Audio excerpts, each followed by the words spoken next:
Chapter 24-19 Evil Qilin terrified. We've won. Hearing Evil Qilin's order to retreat, Cleansing Flame's jaw hit the floor. When Demon Palace had first arrived on Dragonheart Island, it had caused a huge sensation, and many of the superpowers had quickly learned to fear it. Of all the feats Demon Palace had accomplished on the island, the most amazing was its achievement of elevating Warblood to the #1 adventurer team on Dragonheart Island. Meanwhile, Evil Qilin's team had beaten the various superpowers' main forces into submission, ensuring that no one dared to oppose his guild.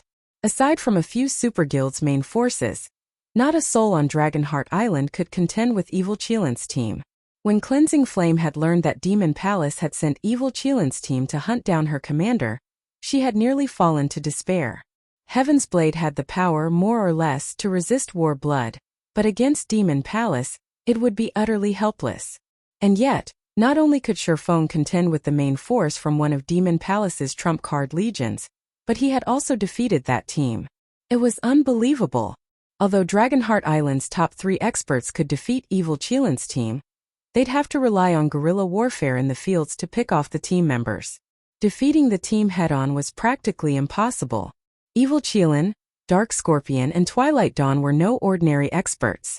Evil Qilin, in particular, was one of the top 10 experts on Dragonheart Island and fully capable of annihilating Heaven's Blade's main force by himself.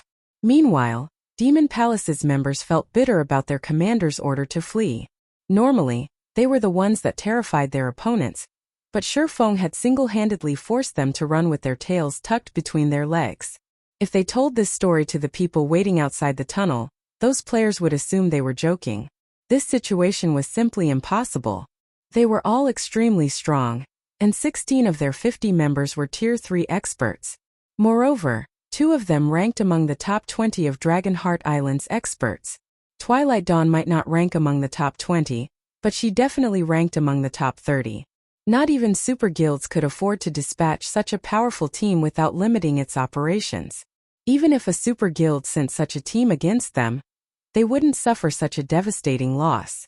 However, this impossibility had happened, and their opponent wasn't a trump card legion from some super guild.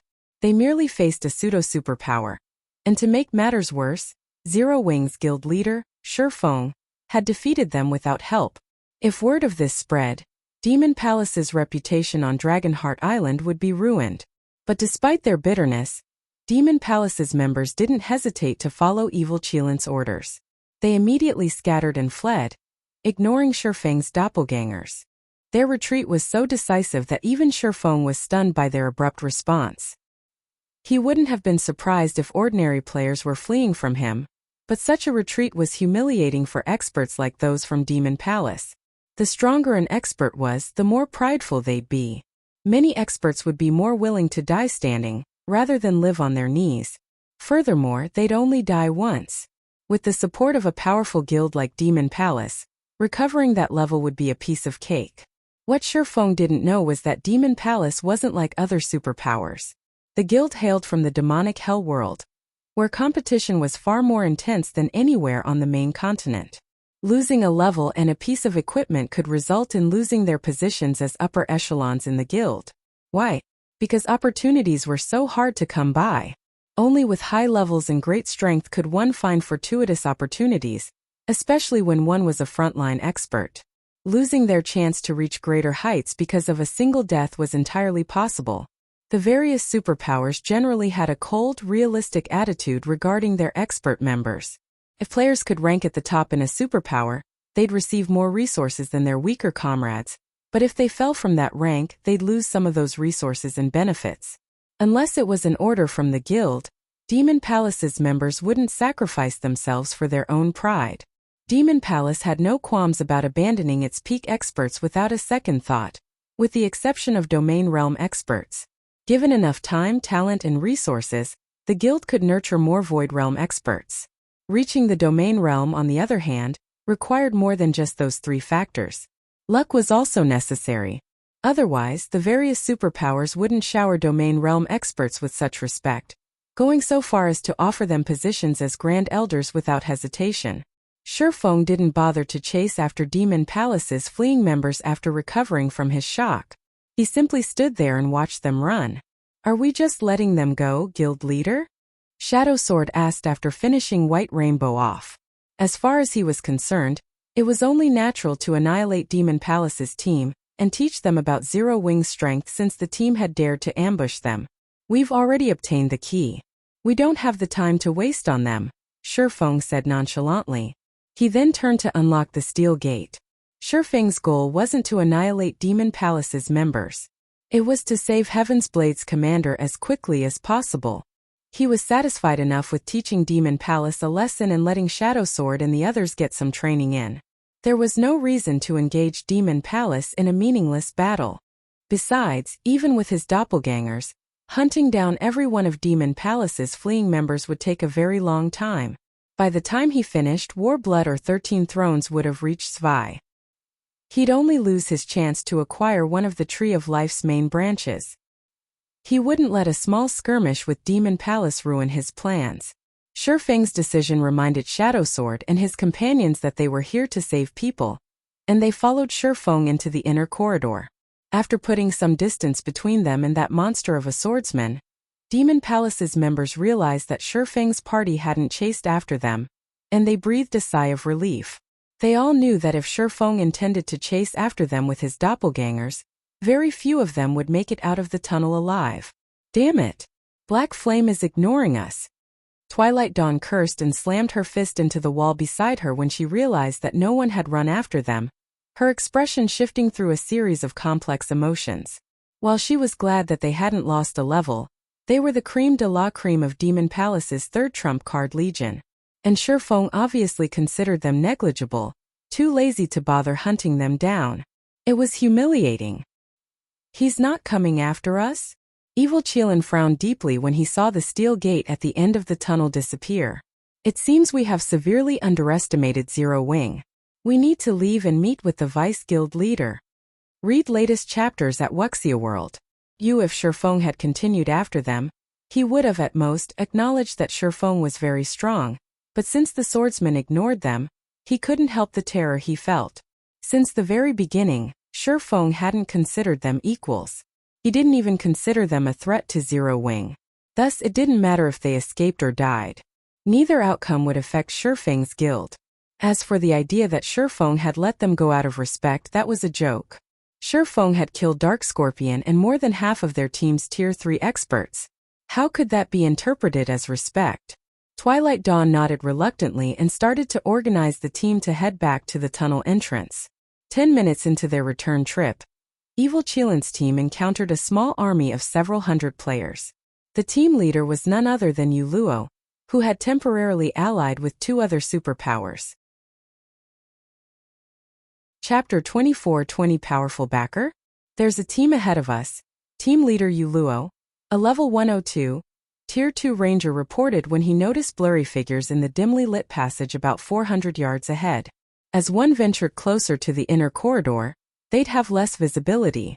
At their current location, not even Tier 3 players could see more than 300 yards ahead of them. Only a few classes such as the Ranger class would be able to see a little farther. A returning team? By the time Yuluo heard the Ranger's report, she too spotted a slowly approaching team of players. She immediately shouted a warning in the team chat. Everyone, be careful. Maintain some distance. We want to avoid any misunderstandings. We're not here to fight. There was only one path leading into the Molten Ruin's inner corridor, and no one, aside from Shifeng's group and Demon Palace's team, had entered the tunnel ahead of them. They had already made it past the most difficult parts of the tunnel, and were almost guaranteed to reach the inner corridor. Any other team that had gotten this far should be able to get into the corridor as well. Hence, any returning team they encountered had to have already visited the inner corridor. Any team that could reach the inner corridor was extraordinary. They must have also obtained some treasure, and were likely wary of other players. If they had a misunderstanding with this team, unnecessary conflict could easily break out. When the other 2 superpowers team members heard Yuluo's warning, they nodded and moved toward the left side of the passage. They were careful to show no signs of hostility or intentions to plunder the stranger's loot. Nobody wanted an unnecessary fight this far in the tunnel.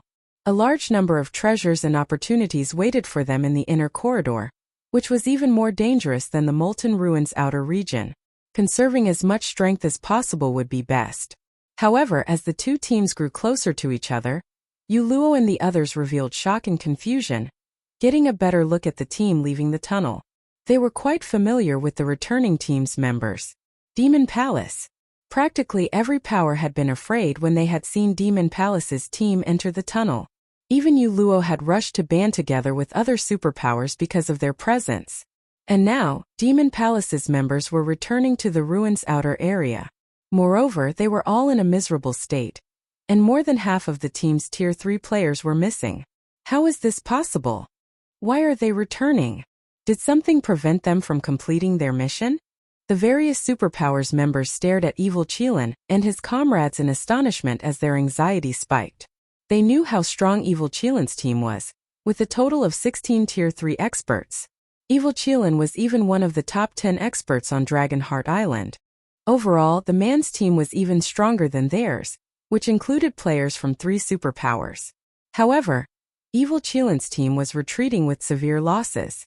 For a moment, the various superpowers members even wondered if they would make it to the inner corridor.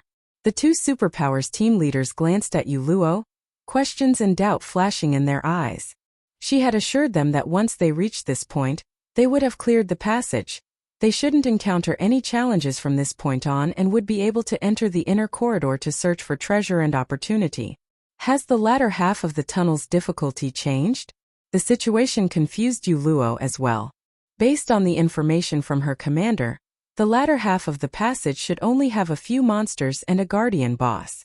Once they slew the guardian boss, they'd obtain the key to enter the inner corridor. The guardian boss was merely a level 105 Grand Lord. Although casualties were unavoidable, killing it shouldn't be a problem for their team. Defeating the guardian boss should be child's play for Demon Palace's team.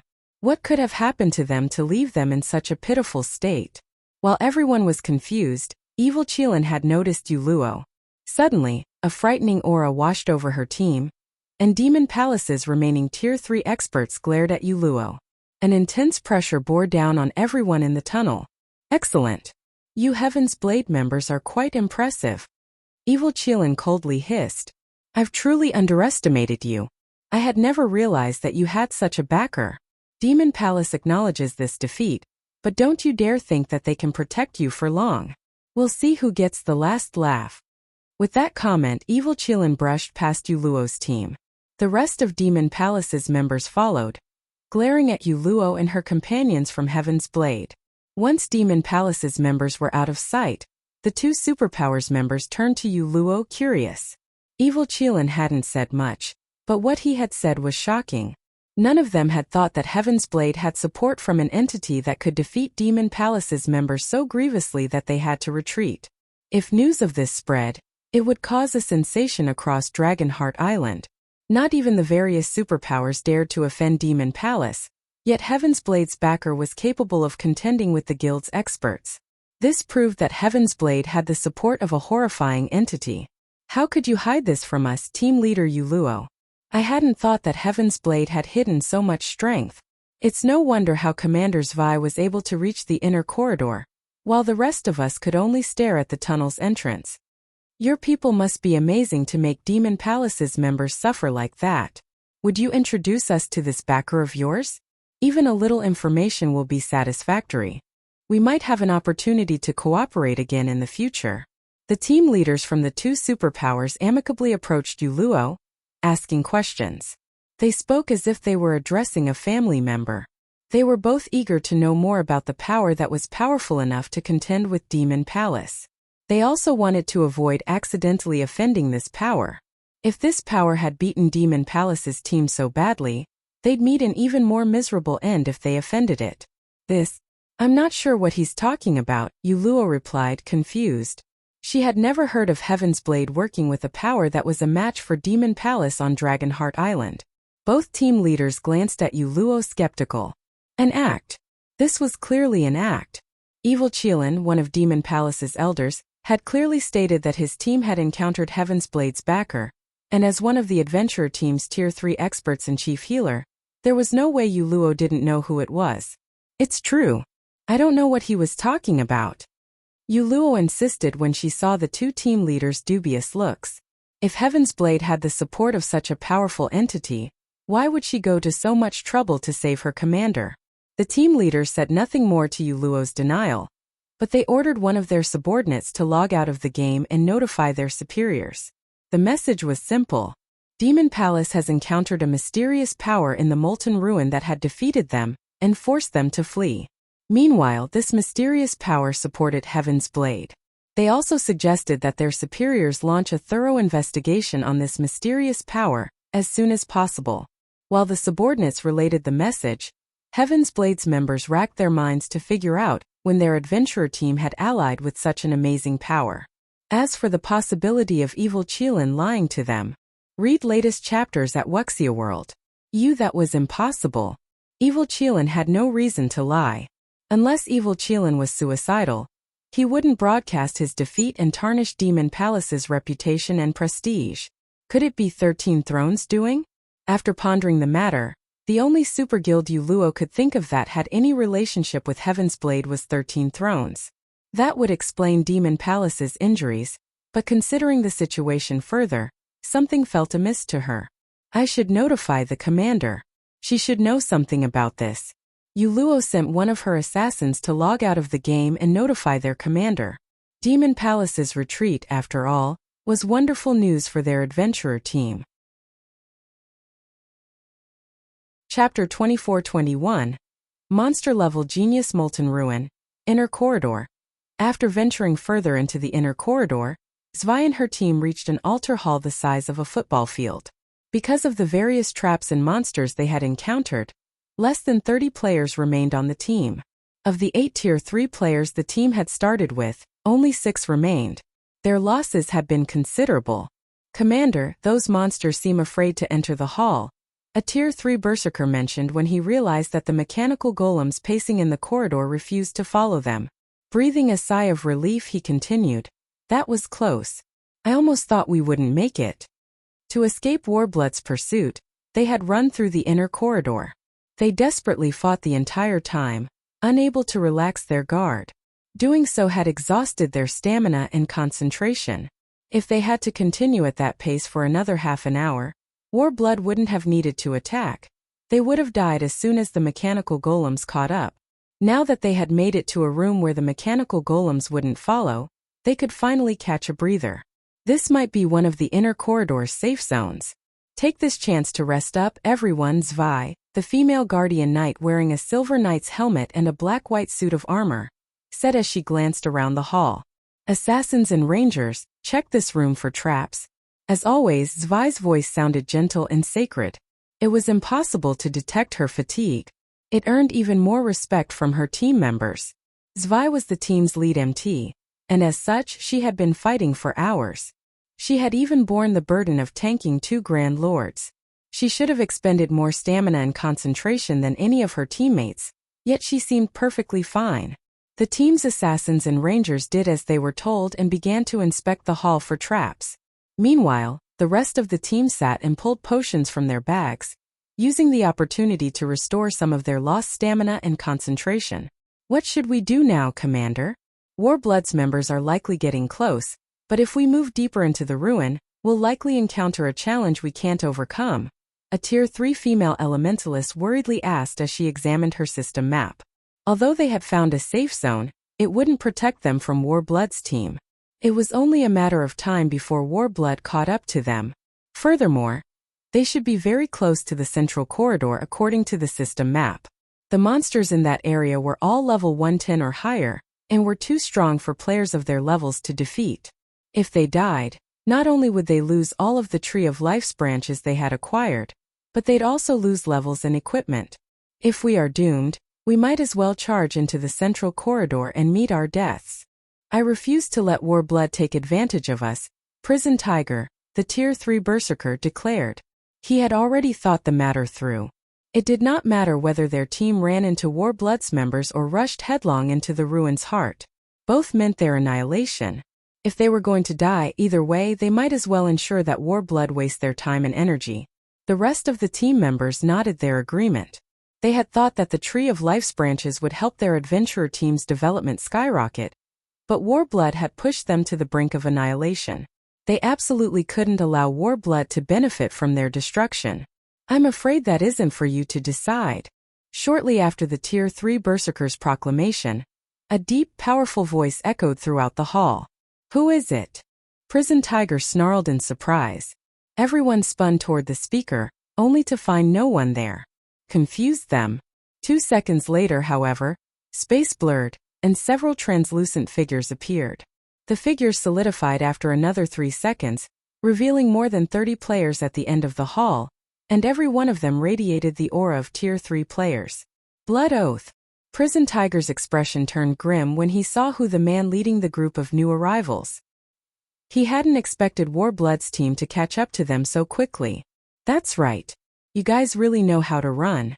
We had to use a Tier 3 group invisibility scroll just to catch up, Blood Oath said, smiling. He then glanced at Zwei and continued, Commander Zwei, it's time for you to hand over the Tree of Life's branches. Or do you still insist we take them from you? Blood Oath had wanted to avoid using the precious Tier 3 group invisibility scroll, but when he had heard that 13 Thrones was on his tail, his hand had been forced. If 13 Thrones' main force caught up with Heaven's Blades, not even Warblood and Starlink would be able to touch the adventurer team. 13 Thrones was a veteran super guild with a foundation that easily trumped Starlink's and Warblood's. Blood Oath's team didn't wait for a response, and the 31 Tier 3 experts behind him moved to surround Heaven's Blades members. Heaven's Blades' team began to despair. They could sense that the weakest of their opponents was a Void Realm expert.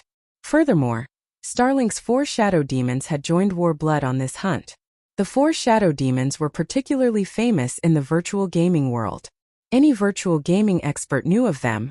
During their early days, these 4 players had given the various super first-rate guilds and super guilds massive headaches.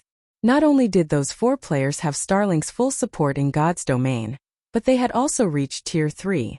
The 4 Shadow Demons could likely wipe out Heaven's Blade's entire team on their own. Commander, you should get out of here.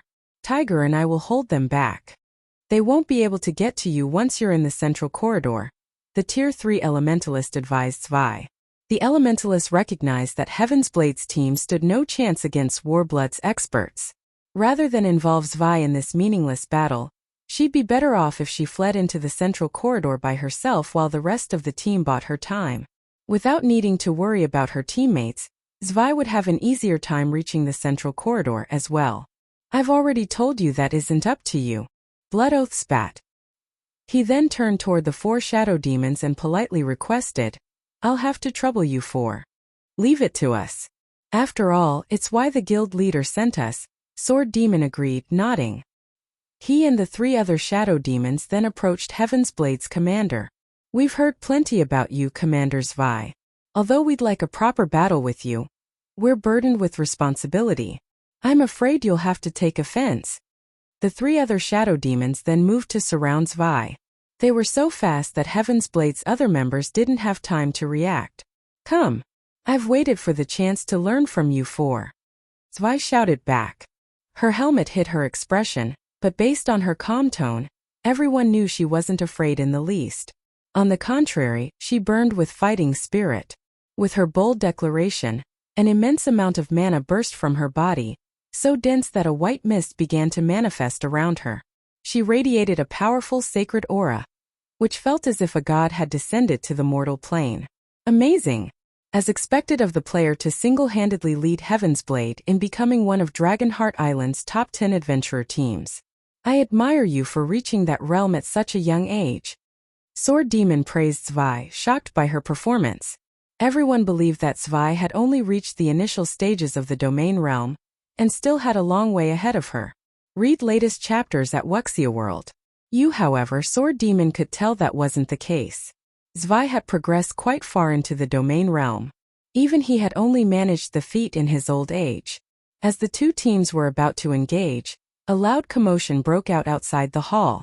Everyone spun to see what had happened. Has 13 Thrones arrived? Prison Tiger muttered hopefully. A moment later, a figure entered the altar hall, and when they saw who it was, Heaven's Blade's members were shocked. Cleansing Flame. Chapter 24-22. Black Flame's arrival. Cleansing Flame's sudden appearance stunned and confused Heaven's Blade's members. Why is Flame here? Prison Tiger wondered as he rubbed his eyes, wondering if he was so exhausted that he was hallucinating. Their commander and sent Cleansing Flame retreating from the inner corridor with a portion of the exploration team. Although she had later run into Zero Wing, which had helped her team, returning to the inner corridor and reaching this altar hall so quickly shouldn't have been possible. Moreover, Heaven's Blade's members couldn't figure out how Cleansing Flame had made it past the army of mechanical golems that roamed the inner corridor. They had suffered considerably to get this far. Yet Cleansing Flame didn't even seem to have lost much stamina or concentration, much less HP. She looked as if she had taken a leisurely stroll through her backyard. How did she get here? Blood Oath narrowed his eyes at Cleansing Flame.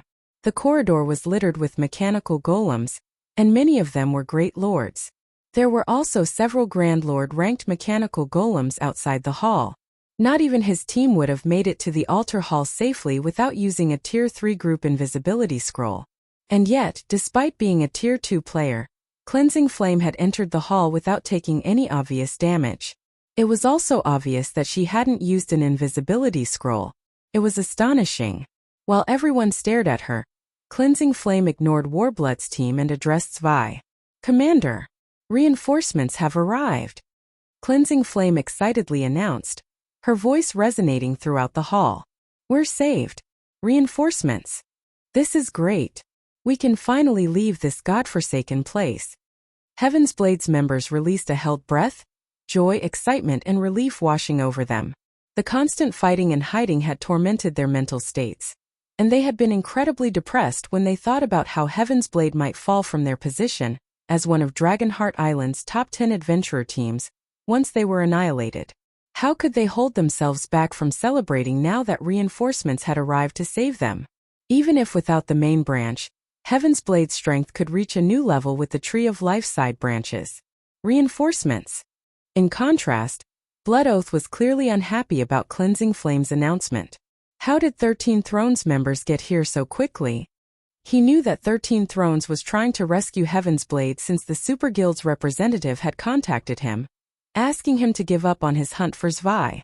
However, the idea of owning a Tree of Life was too tempting, and 13 Thrones' forces had been nowhere near Zwei's team. If Warblood could annihilate Heaven's Blade's team and secure the Tree of Life's main branch, 13 Thrones would likely let the matter slide. Furthermore, Warblood and Starlink were partners in this situation, and starting a war with both organizations wouldn't benefit 13 Thrones, especially not over a Tree of Life main branch. If Warblood clashed with 13 Thrones' main force, however, it would be a different story. The Super Guild would consider it a declaration of war, and to protect its reputation, 13 Thrones wouldn't let Warblood or Starlink off the hook. "Are we going to continue this fight, Commander Blood?" Sword Demon asked in a whisper to Blood Oath. Blood Oath hesitated, unsure of which route to take. With 13 Thrones members here, the tables had turned, but he didn't want to give up now that he had set his sight on the Tree of Life's branches. While Blood Oath hesitated, Cleansing Flame spoke again, and the atmosphere changed again with her next statement. "Commander, Guild leader Black Flame and his 3 companions will be here soon. Then we can all get out of here safely," Cleansing Flame said, joyfully jogging up to Zwei. Prison Tiger and the rest of Heaven's Blade's members fell silent at that, their expressions twisting in disappointment. What was going on? Zero Wing was their reinforcements? After giving the matter some thought, Heaven's Blade's members realized what was happening. Cleansing Flame had informed them that she had secured Zero Wing's help and was going to lead the guild's members to the inner corridor. But why did Zero Wing only bring 4 people to rescue them? "Did you misspeak, Flame? Are you sure it's 4 people and not 40? Prison Tiger anxiously asked. There was a huge difference between 4 and 40 people.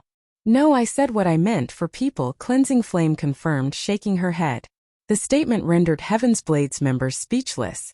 They all assumed there was something wrong with Cleansing Flame's mind. "Good. This is excellent.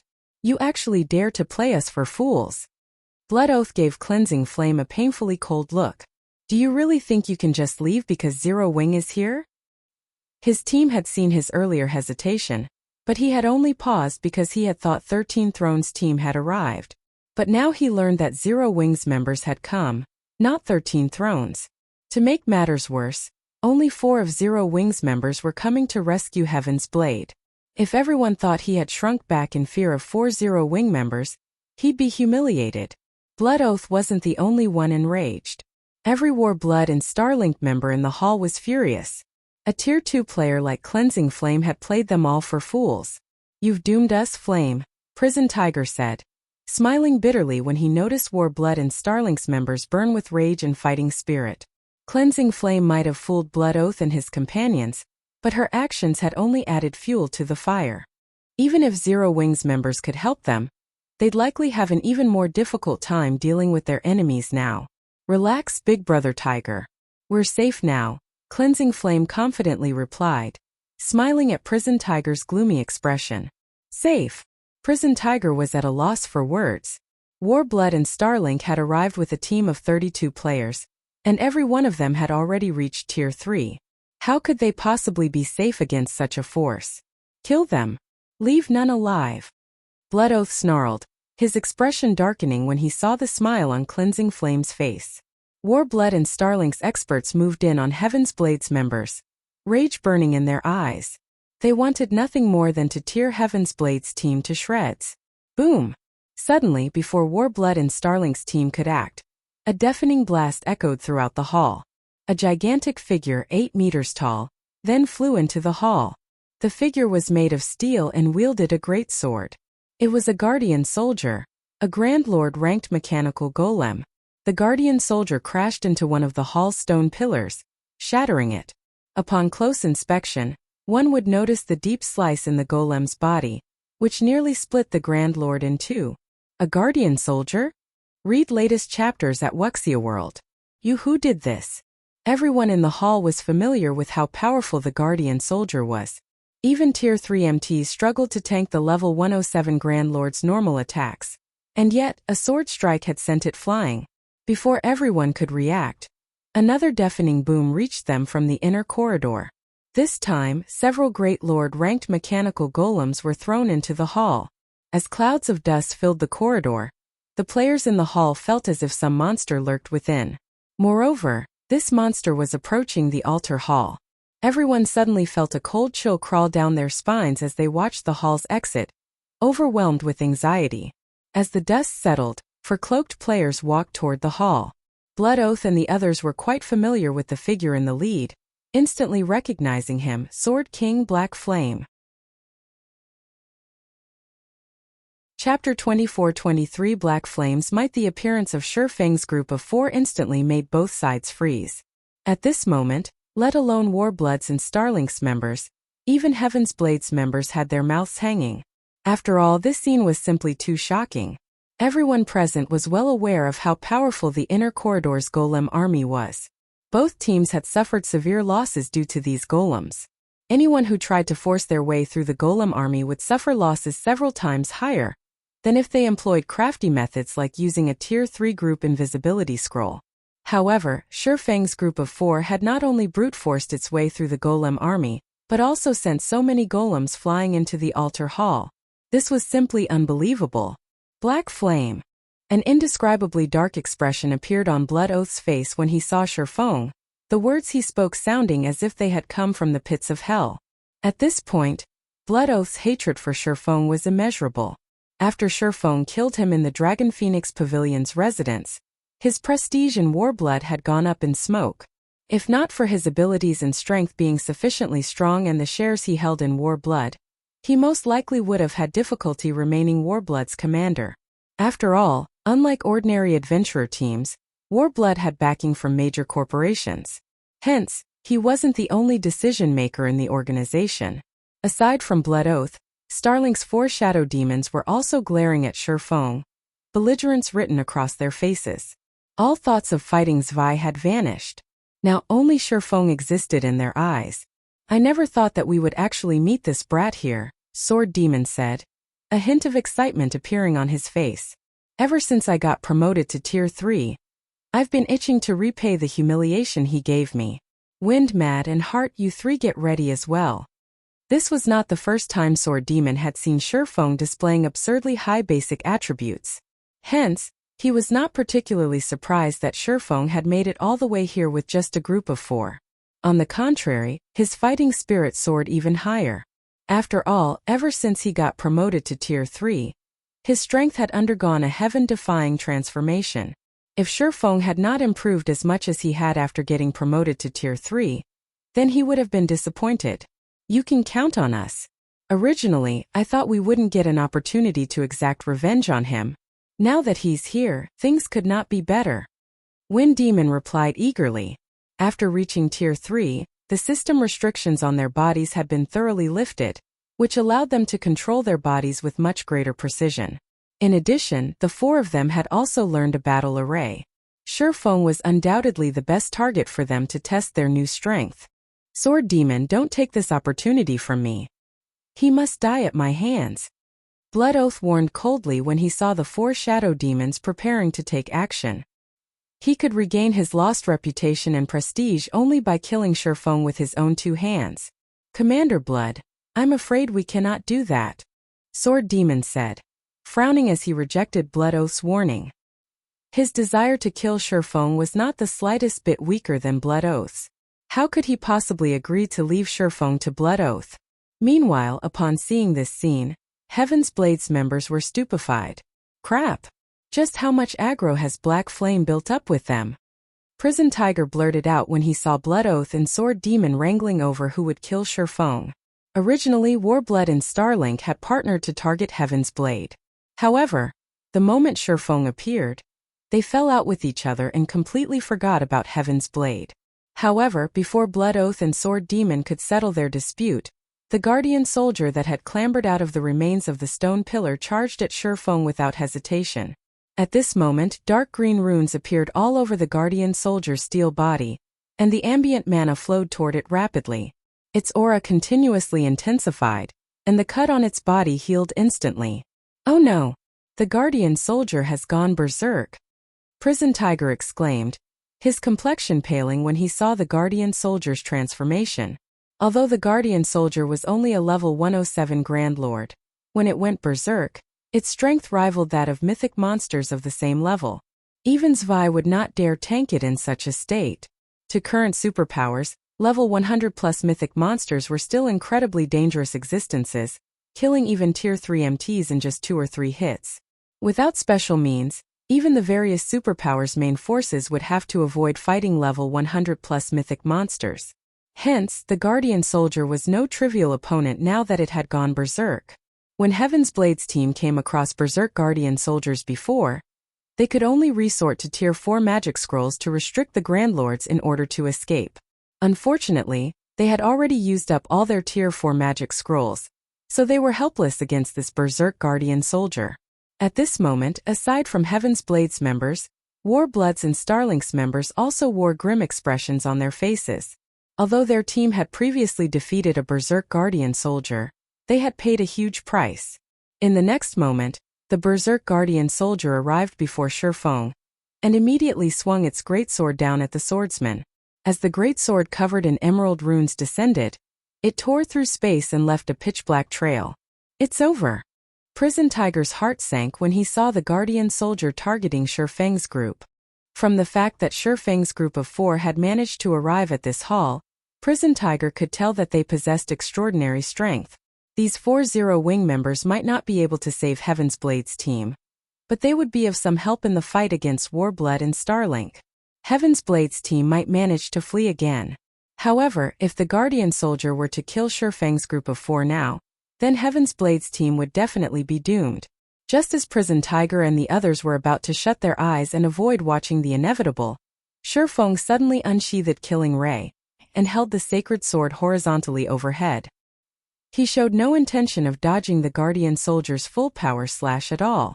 Boom! Along with the sound of an explosion, a powerful storm surged into the surroundings, nearly sweeping the Tier 2 players within a 100-yard radius off their feet. How is this possible? Prison Tiger, who stood a short distance away, gaped in shock at Shifeng. The swordsman had actually blocked the Guardian Soldier's attack. Moreover, under the redirection of Shifeng's sword, the Grand Lord's greatsword had landed beside the swordsman. Hence, Shifeng had barely taken any damage. Meanwhile, Warbloods and Starlink's members were similarly gawking at Shurfeng in stupefaction. The Guardian Soldier's attack was undoubtedly at the Tier 4 standard. Even a Tier 3 metric tons would suffer heavy injuries if they received this attack with a life-saving skill. Shurfeng, however, had blocked it so easily. Before everyone could wrap their head around this shocking scene, Shurfeng swung the Twilight Blade, which he held with his other hand, at the Guardian Soldier. Tier 3 Legacy Skill Void Slash. Secret Technique Lightning Flash. Before becoming a Master Magician, Shurfeng could already execute his Tier 3 skills at 90% completion rate or higher. Afterward, his control over his mana body improved significantly. As a result, the completion rate of his Tier 3 skills reached whole new heights as well. System. Void Slash Skill Completion Rate 99%. Skill Proficiency +5. Read latest chapters at Wuxia World. Use suddenly. 9 resplendent sword lights appeared and transformed into lightning arcs that pierced through the Guardian Soldier's body. The Grand Lord's body shot back like a bullet and crashed into another stone pillar, shattering it. The Guardian Soldier then collapsed to the ground in a heavily damaged state. As everyone stared at the prostrate Guardian Soldier, a deathly silence fell over the entire hall. Chapter 24 Silenced. Is he really just a Tier 3 player? Prison Tiger was flabbergasted as he looked at the heavily injured Guardian Soldier. He had experienced the strength of a Berserk Guardian Soldier himself. Back then, it took all he had just to block one of the Grand Lord's attacks. Meanwhile, he had not only gotten sent flying by the attack but also lost more than 2/3 of his HP.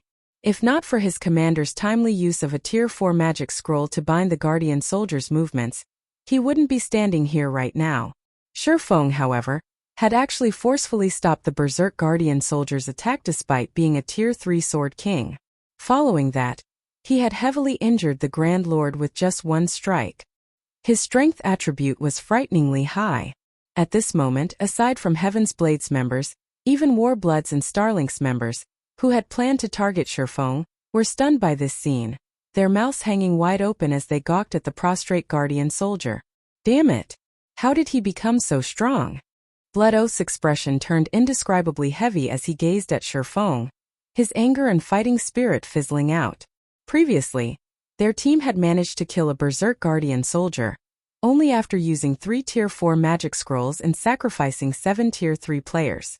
Although they had resurrected the fallen players afterward, the resurrected players still lost half a level, which would affect these players' progress considerably. Now, however, Shurfeng had actually heavily injured the Berserk Guardian Soldier so casually. If they fought the swordsman, their losses would most likely be even worse than if they went up against a Berserk Guardian Soldier. After all, players were different from monsters as opponents. The movements of monsters were controllable to a certain extent through the manipulation of aggro. Monsters were also lacking when it came to dodging and blocking attacks. They merely relied on their high HP to outlast players. In contrast, players might not have as much HP as monsters, but they could avoid and defend against attacks. In a fight between experts of equal combat standards, it would be very difficult to reach an outcome, unless there was a massive difference in basic attributes, as neither side would be able to land a vital hit easily. Both sides could only resort to a battle of attrition. Old Sword, it seems we have a problem. I'm afraid this brat's basic attributes are on par with those Peerless monsters. In fact, his might even be superior to theirs, Wind Demon said to Sword Demon as he watched the Guardian Soldier struggle to stand up. There were 3 Peerless experts on Dragonheart Island, and the various superpowers dreaded every one of them. Even Starlink did not dare offend these monstrous existences. Meanwhile, the strength Shurfeng had just displayed was not the slightest bit inferior compared to those 3 Peerless monsters. If it came down to a fight, even if the 4 of them utilized their newly learned battle array, victory over Shurfeng would still be a long road to hoe. Not to mention there was still Heaven's Blade Svi. The strength she had displayed similarly exceeded their initial expectations. His strength attribute surpasses that of Grand Lords of the same level? Sword Demon was filled with an indescribable sense of consternation as he stared at Shurfeng. Just how many resources and opportunities did he receive? With Starlink's backing, the resources Sword Demon had obtained were far beyond what guild leaders of first-rate guilds got. In addition, while challenging his Tier 3 promotion quest, he had come across a fortuitous opportunity and secured himself a Strength-type bloodline and peak legacy. Now, in terms of strength, he was already close to rivaling Grand Lords of the same level. With the boost from the battle array, his strength would surpass that of a Grand Lord. In terms of strength, he undoubtedly ranked at the top of God's domain. The only ones that could surpass him were Dragonheart Island's top 3 experts. However, those 3 peerless monsters all had a super guild supporting them. The resources and opportunities they received were far superior to his. Hence, his inferiority was only natural. Shifeng, however, had only 0 wing behind him. Even though the guild was allied with superpowers like the Dragon Phoenix Pavilion and Unyielding Soul, producing a peerless expert should still be impossible for it. Meanwhile, after a moment of silence, whether it was Warbloods or Starlink's Tier 3 experts, every one of them froze, their eyes brimming with fear as they looked at Shifeng. Heaven's Blades members were stunned to see this. The fact that Shifeng had heavily injured a Berserk Guardian soldier with one move was already plenty shocking. Now, he even deterred Warbloods and Starlink's members from taking action. These 32 Warblood and Starlink members were not only Tier 3 players but also at the Void Realm standard at the very least. If news of this matter spread, it would definitely cause a sensation throughout Dragonheart Island. No wonder Black Flame brought only 3 people with him to rescue us. He actually possesses such frightening strength. With this, Warblood and Starlink will have to think twice. Early Butterfly, a Tier 3 female elementalist from Heaven's Blade, said joyfully when she saw this scene. The 3 peerless monsters of Dragonheart Island were terrifyingly strong. Even the various superpowers' main forces were afraid of provoking them. Now, Shifeng had revealed that his strength rivaled those 3 peerless monsters. If he worked with Heaven's Blades members, then Warblood and Starlink's chances of victory would be considerably low. What do you think, Big Brother Tiger? I didn't say anything wrong, right? Cleansing Flame said proudly as she glanced at the stunned prison tiger. She knew very clearly what kind of strength Shifeng possessed. Even Demon Palace's main force was no match for him. Warblood and Starlink naturally wouldn't stand a chance against him, either. At this moment, Cleansing Flame even started wondering how Prison Tiger would react if he found out that Shifeng had repelled Demon Palace's main force members all by himself in a frontal confrontation. Meanwhile, after Shifeng heavily injured the Guardian Soldier, Kola, Turtledove and Shadow Sword joined the fight. Although the 3 of them were not as strong as Shifeng, they still weren't existences that Warbloods and Starlink's experts could take on one-on-one. Only Domain Realm experts like Blood Oath and the 4 Shadow Demons would stand a chance against them. For a time, the members of Heaven's Blade, Warblood, and Starlink watched quietly as Shifeng's group of 4 took out the Guardian Soldier. An indescribably complex atmosphere filling the hall. After looting the Guardian Soldier, Shifeng turned to Blood Oath, a smile appearing on his face as he asked, "Commander Blood, you've been watching for quite some time now. Are you planning to leave on your own? Or do you want me to send you off?" Although Blood Oath and the others had reached Tier 3, they still were not much of a threat to Shifeng. After all, he possessed multiple fragmented legendary items. He would, at most, be wary of Warbloods and Starlink's hidden trump cards. After all, as Dragonheart Island's #1 adventurer team, Warblood should have come across plenty of fortuitous opportunities. The strength it concealed definitely could not be underestimated. At Shifeng's words, Blood Oath's complexion turned ashen. For a moment, the Berserker wavered over his decision. If he chose to fight, he would have to go up against Shifeng, someone whose strength rivaled Dragonheart Island's 3 peerless monsters. If he chose to retreat, he would be abandoning an excellent opportunity to obtain a Tree of Life. In addition, Warblood's reputation would most likely take a hit. After all, it would be impossible to keep such a huge incident under wraps. Read latest chapters at Wuxia World. Meanwhile, when Heaven's Blades members saw this scene, they could not help but look at Shifeng in reverence. Ever since Warblood became Dragonheart Island's #1 adventurer team, it had remained in the limelight of Dragonheart Island. No superpower dared to offend it. Aside from Shifeng, there were most likely only a handful of individuals that could push Warblood to such an extent. Right then, however, another commotion occurred in the inner corridor. Immediately, everyone turned to look at the altar hall's entrance. In the next moment, A team consisting of 50-plus members walked out of the monster-infested inner corridor and into the hall. The powerful aura the team exuded surprised everyone present. Meanwhile, every one of these players sported 13 Thrones Guild emblem. Leading these 13 Thrones members was an elderly man, Elder Wu, one of 13 Thrones Grand Elders. Chapter 24-25. At the Brink of War? With the appearance of Elder Wu's team, the silent atmosphere grew tense once more. "Commander, this is bad. Elder Wu actually made a personal trip here," Prison Tiger said, his expression turning grim when he saw Elder Wu and the two neat rows of 13 Thrones experts standing behind the elderly man. Every one of the 13 Thrones members present was a Tier 3 player. They outnumbered Warbloods and Starling's Tier 3 experts combined.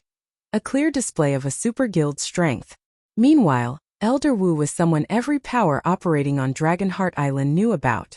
After all, this elderly man was one of 13 Thrones Grand Elders and major shareholders. He had watched 13 Thrones grow from nothing into a super guild. Even 13 Thrones' current guild leader had to listen to Elder Wu's words. He was someone with authority within the super guild 13 Thrones. In addition, Elder Wu had full control over 13 Thrones' development on Dragonheart Island.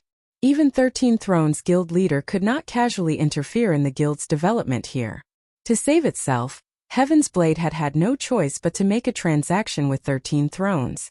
Of course, the precondition for this transaction was for 13 Thrones to reach Heaven's Blade in the inner corridor ahead of Zero Wing. Whichever guild managed to reach Heaven's Blade first would receive the Tree of Life's main branch. The main branch should have gone to Zero Wing, as Shifeng's group of 4 had reached Heaven's Blade's team first.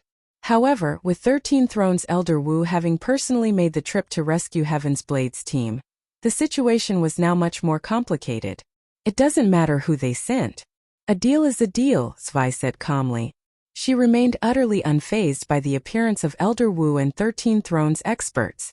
"We can only let 13 Thrones waste a trip here this time." Upon hearing Zwei's words, Heaven's Blade's members could not help but gaze at her in awe and reverence. Her overwhelming strength and absolute justice were precisely the reason why they had chosen to join Heaven's Blade. However, despite their sentiments, Heaven's Blade's members still felt their heads aching because of the current situation. 13 Thrones was a super guild. Having dispatched such a grand force to save Heaven's Blade, 13 Thrones was unlikely to tolerate returning empty-handed. Not to mention, a prestigious individual like Elder Wu was even leading the super guild's team this time. If this matter was not handled properly, chances were high that 13 Thrones would decide to annihilate Heaven's Blade. Meanwhile, on the other side, when Blood Oath saw 13 Thrones' arrival, his pale complexion suddenly brightened into a smile. "Nice timing. I want to see what Zero Wing is going to do in this situation," Blood Oath thought as he turned to look at Shifeng, his excitement apparent for all to see. Blood Oath knew about the agreement between Heaven's Blade and 13 Thrones. If 13 Thrones had reached Heaven's Blade before Zero Wing, he would indeed have considered the situation hopeless.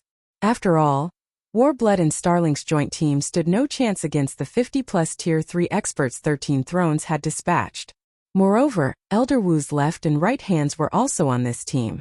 They were none other than the masked man and woman standing behind Elder Wu. Although this pair did not have any fame or achievements on Dragonheart Island, Blood Oath had had them secretly investigated and learned that both of them were more than capable of ranking among the top 10 experts of Dragonheart Island. After all, both of them had secretly fought Demon Palace's evil Qilin in a one-on-one fight before, with the result being a draw. The presence of these two great experts, in addition to the 50 other Tier 3 experts, meant this team from 13 Thrones could move through Dragonheart Island completely unhindered. Even the 3 peerless monsters of Dragonheart Island would not be willing to clash with such a team unless absolutely necessary. However, under the current circumstances, not only would 13 Thrones not become Warblood's enemy, but it would also serve as Warblood's greatest helper. Unless Shifeng was willing to give up on the Tree of Life's main branch, what awaited him would be 13 Thrones' sanctions.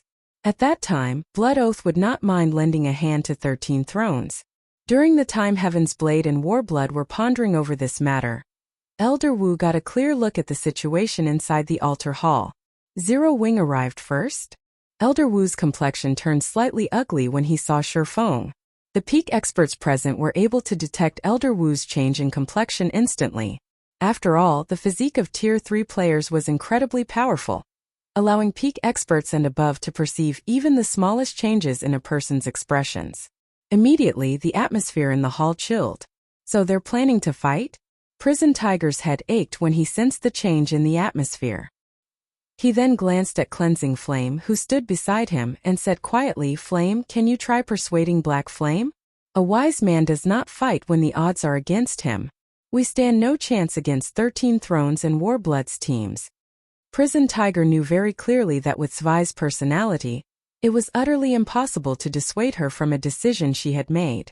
Hence, their only hope now was to change Shifeng's mind.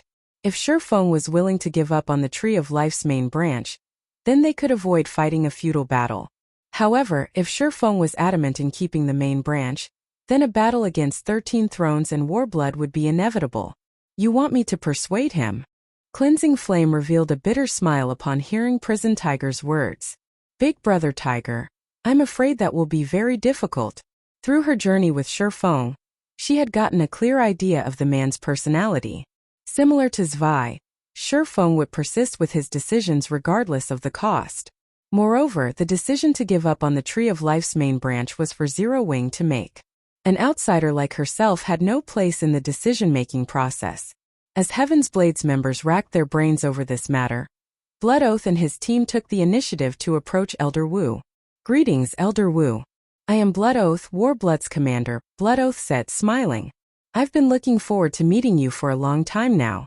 Since you have made a personal trip here today, Warblood and Starlink will withdraw from the struggle for the Tree of Life. So you're Warblood's commander. Younger people really are growing increasingly stronger with each generation."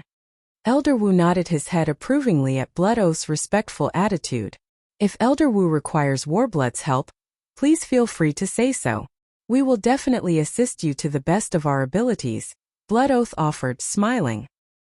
He then glanced at the distant Shifeng and continued, "If there's anybody that dares disrespect you, Warblood will definitely teach them a lesson." Blood Oath's attitude immediately made the Heaven's Blade members present nervous. They had never thought that Blood Oath would give up on the Tree of Life so decisively and even choose to side with 13 Thrones. This situation wasn't beneficial to Heaven's Blade or Zero Wing at all. "Allow this old man to thank you then," Elder Wu said, chuckling. He then stopped paying attention to Blood Oath and started walking toward Shifeng's group of 4, together with his subordinates.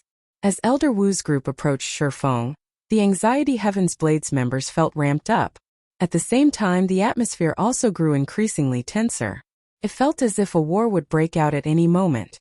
Hopefully, Guild leader Black Flame won't be too persistent, Cleansing Flame prayed inwardly. Although the Tree of Life was important, there were still plenty of opportunities inside the Molten Ruin. If Zero Wing started a fight with 13 Thrones now, it would not gain any benefits.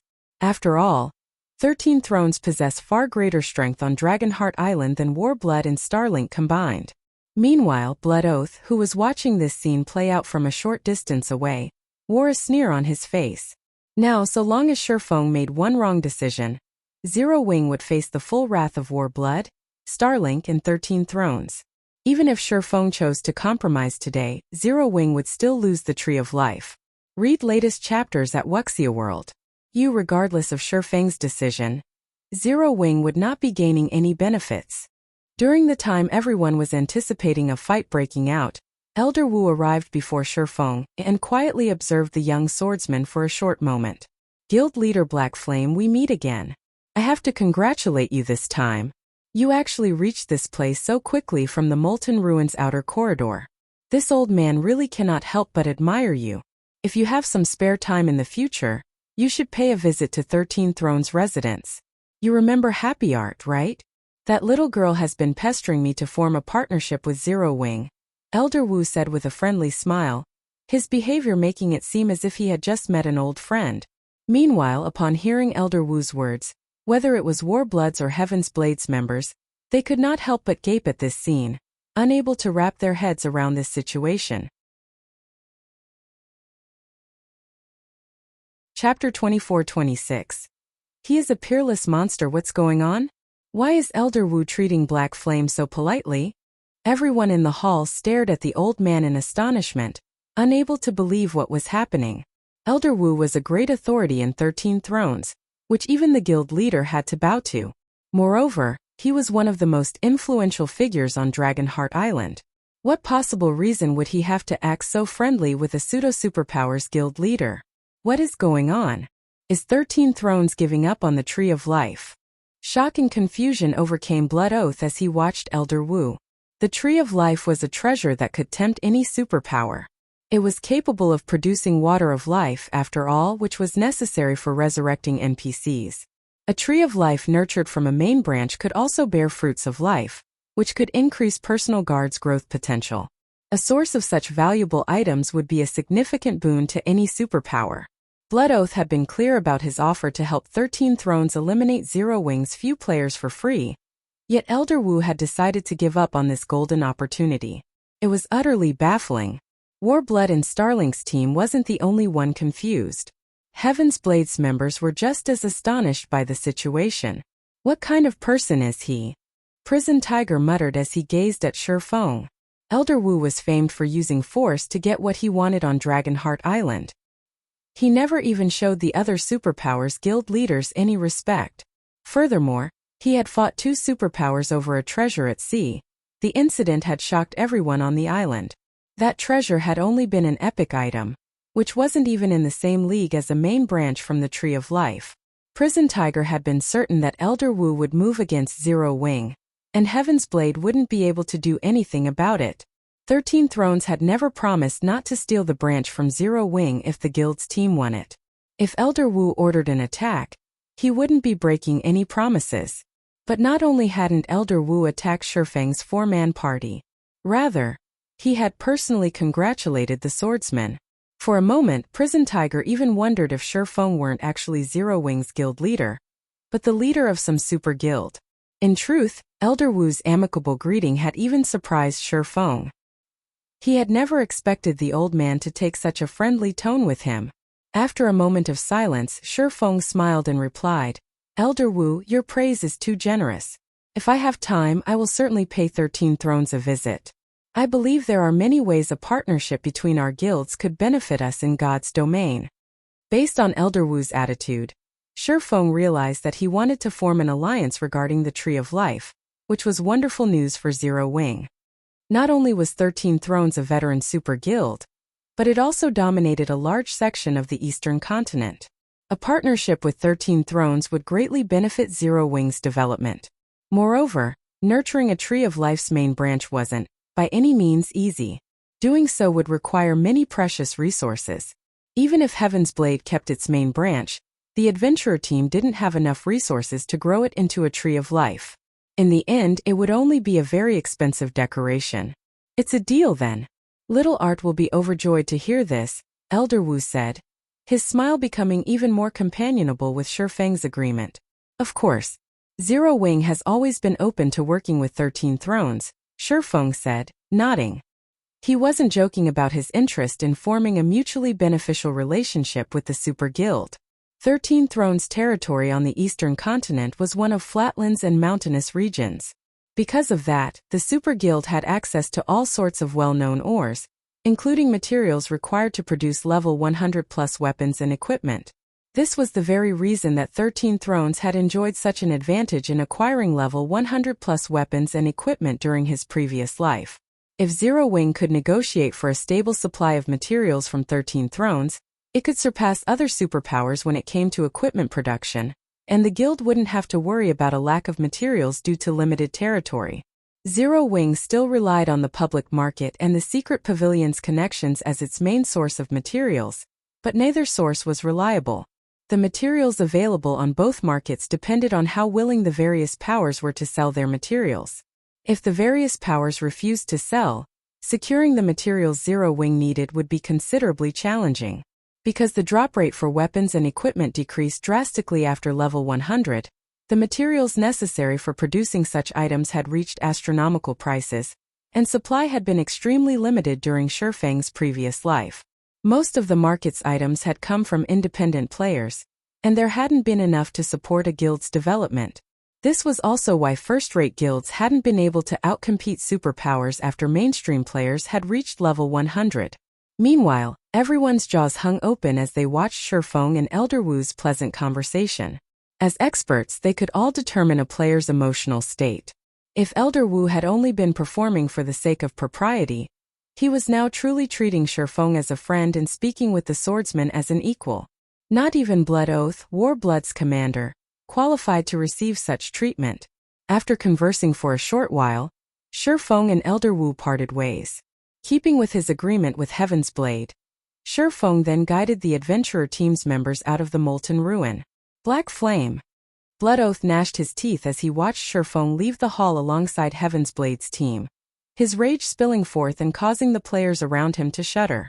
Blood Oath had already suffered a massive blow to his reputation after Shifeng had slain him in the Dragon Phoenix Pavilion's residence, and now, he had to stand aside and watch the man lead Heaven's Blade's members out of his grasp. It was unprecedentedly humiliating. Commander Blood, you need to calm down. 13 Thrones people are still here. Taking action now wouldn't be appropriate, Sword Demon quietly advised Warblood's leader. Shifeng's most recent display had proven that he could nearly rival Dragonheart Island's 3 Peerless monsters, and the man had just solidified a relationship with 13 Thrones. If Warblood and Starlink attack Zero Wing's small party now, they'd be digging their own graves. With Sword Demon's warning, Blood Oath calmed immediately. He then shifted his gaze toward 13 Thrones members, who stood a short distance away. He realized that all of 13 Thrones members were staring at his team, and based on their postures, they were clearly prepared for battle. It left no room for doubt that 13 Thrones' team would attack his if he tried to pull anything against Zero Wing. Blood Oath was stupefied. He could understand if 13 Thrones had simply intended to give up on the fight for the Tree of Life's main branch and maintained a neutral stance. But the Super Guild's players chose to side with Shifeng. Blood Oath even wondered if they were putting on an act.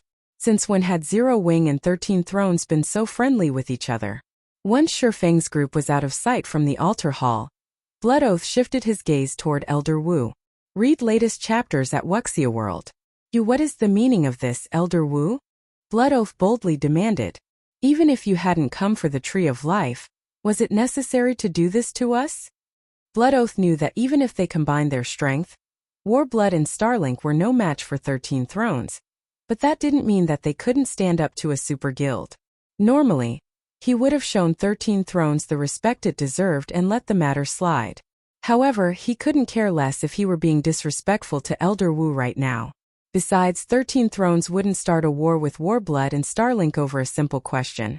I am doing this for your own good, Elder Wu answered. Surprisingly, he wasn't insulted by Blood Oath's rudeness. He actually chuckled and shook his head. What do you mean? Blood Oath's anger grew. By protecting Zero Wing, Elder Wu had basically slapped him in the face. Yet the old man was saying it had been for his own good. This was laughable. I know Demon Palace is supporting Warblood, so you think that you have nothing to fear on Dragonheart Island, Elder Wu said as he shot Blood Oath a sidelong glance. Sneering, he continued, however, I'm afraid that you aren't aware that not long ago, Black Flame defeated Demon Palace's main force members, who had been led by Evil Qilin himself. In fact, Black Flame very nearly killed Evil Qilin with one move. Now Black Flame has been publicly acknowledged as a peerless monster. I'm sure the news will spread across Dragonheart Island soon.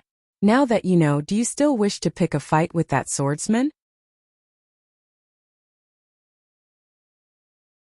Chapter 24-27. Dragonheart shocked when they heard Elder Wu's explanation. Warblood and Starlink's members gasped, filled with shock and disbelief. Elder Qilin's team lost? Blood Oath muttered, stunned. It was hard to believe, but Elder Wu had no reason to lie to him. He was also aware that Evil Qilin had led some of Demon Palace's main force members into the Molten Ruin. However, not only was Evil Qilin one of Demon Palace's elders, but he also ranked among the top 10 experts on Dragonheart Island. Not even Sword Demon was as powerful. Moreover, Evil Qilin had his 2 vice-commanders from Demon Palace's 3rd trump card Legion to support him in combat, and Blood Oath had experienced their strength personally.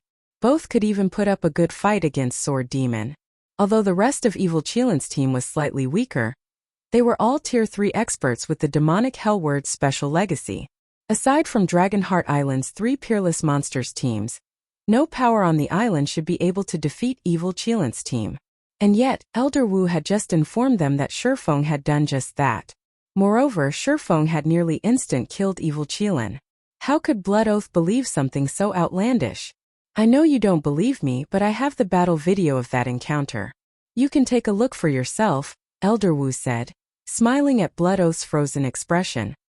He then sent the video to Warblood's commander. In truth, Elder Wu was a little annoyed that Warblood had ignored 13 Thrones' warning and continued its pursuit of Heaven's Blade's team.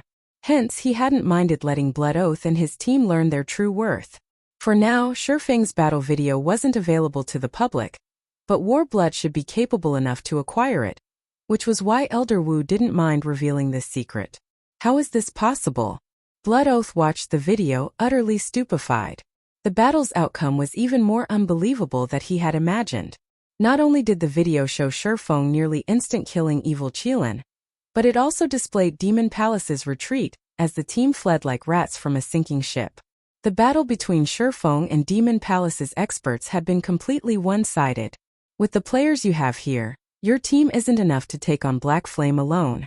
Of course, if you think you can defeat Dragonheart Island's Peerless Monsters, you can challenge the man, Elder Wu said, still smiling as he saw Blood Oath's expression shift to one of horror. It's no wonder why he ignored us. So, he already this powerful. Even Sword Demon paled when he saw the video. Sword Demon knew that he was just slightly stronger than Dark Scorpion, and that was only because he had superior combat standards. Shifeng, however, had killed Dark Scorpion in one move. Sword Demon doubted that he would have fared any better if he had been in Dark Scorpion's place. Even if he activated his battle array, he would, at most, rival evil Qilin's power. The outcome of a battle with Shifeng wouldn't be any different for him. Complex emotions swam within Blood Oath. He felt both terrified and fortunate. The fact that Shifeng had become a peerless monster after reaching Tier 3 petrified him, and he celebrated the fact that he hadn't rushed into a fight with the swordsman. Warblood would have suffered so severely that it might have been forced to use its trump cards, which Blood Oath wanted to avoid more than anything. I've already done you a kindness in warning you. I've heard that Warblood has a grudge against Zero Wing. If that's the case, you should be careful in the future, Elder Wu said, chuckling before he left the hall with his team. Warblood had disregarded 13 Thrones after gaining Demon Palace's support, but now that Zero Wing had a peerless monster like Shifeng, Warblood would have a tough road ahead. That despicable old fox. Blood Oath inwardly cursed as he watched Elder Wu's departing figure. Elder Wu hadn't told him this out of kindness, but as a warning to Warblood.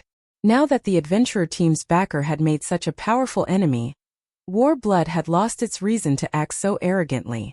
Commander, I'm afraid that our future is going to be challenging now that Black Flame is so strong, Inkfeather said. They had clashed with Zero Wing on Dragonheart Island frequently. If Shifeng disregarded his reputation and moved against Warblood's experts personally, the adventurer team would suffer grave losses. Warblood would be utterly helpless before the swordsman. It seems I'll have to have a chat with Demon Palace and Starlink, Blood Oath said. He, too, understood that the situation had grown beyond Warblood's capabilities. A peerless monster had astonishing strength and influence. Warblood's only hope of survival was to rely on the two superpowers. Meanwhile, news of Shifeng's victory over evil Qilin's team spread like wildfire. The strength he had displayed had particularly shocked Dragonheart Island's various superpowers. Only the island's 3 peerless monsters had the strength to defeat a team of that caliber single-handedly. This incident had also begun to change the various superpowers' attitudes regarding Zero Wing. The various superpowers had only felt that Zero Wing's peak combatants could rival those from ordinary superpowers, but when it came to overall strength, the guild couldn't compare. However, after this event, the various superpowers began to view Zero Wing as an equal. At the very least, they intended to treat Shifeng, Zero Wing's guild leader, as respectfully as they did guild leaders of actual superpowers. And this was all because of Shifeng had been recognized as a peerless monster now that he had reached Tier 3. It wasn't easy to reach Tier 3 in God's domain. Even peak experts had less than a 50% chance to succeed. Although more players would complete their Tier 3 promotion quests as they reached higher levels and obtained better equipment, they would still be a minority among God's Domain's player base. Moreover, there would be a huge difference in player strength depending on what difficulty they completed. All of the game's superpowers acknowledged this fact.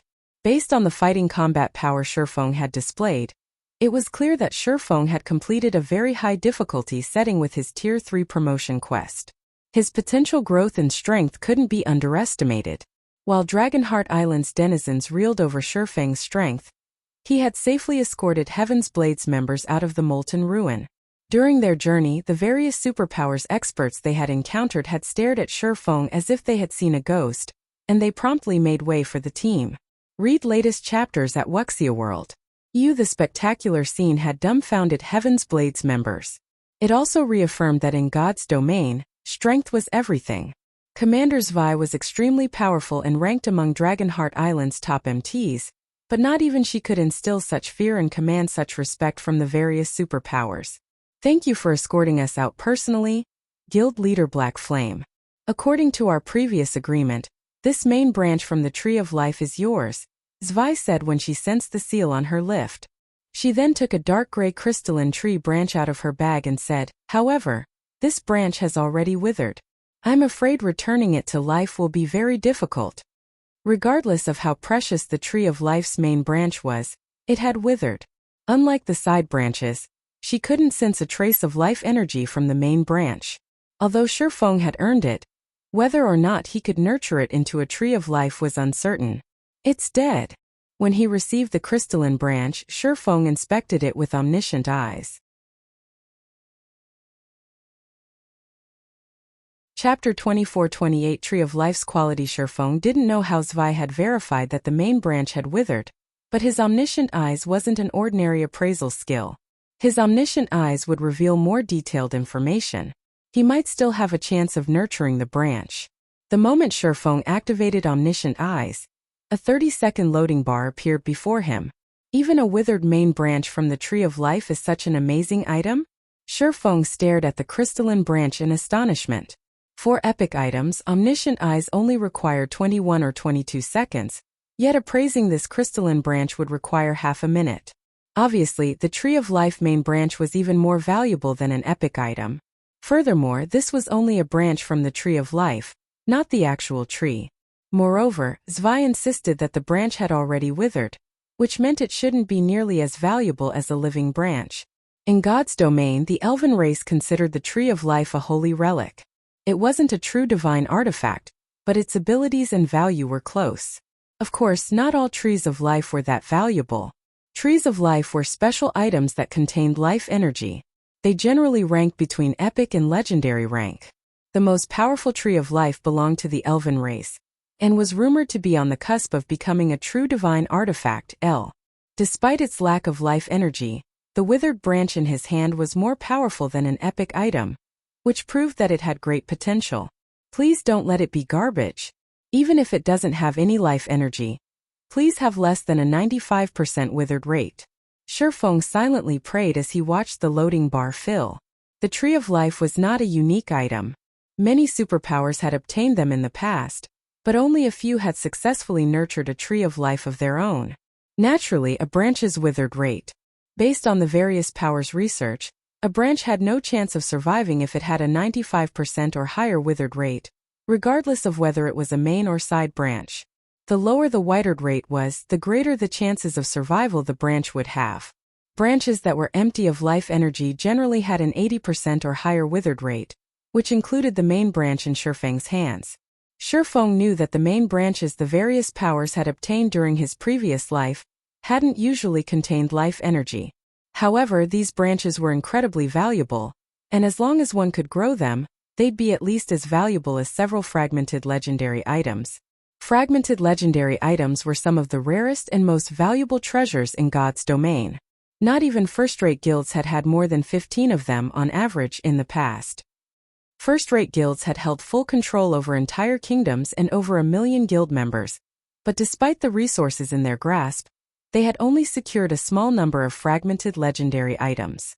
Time passed slowly for Shifeng as he grew increasingly nervous while he watched the seconds pass. 10 seconds, 20 seconds. While Shifeng stared intently at the crystalline branch, Zwei spoke up. Guild leader Black Flame, Heaven's Blade has only dodged a tragedy because of your timely arrival.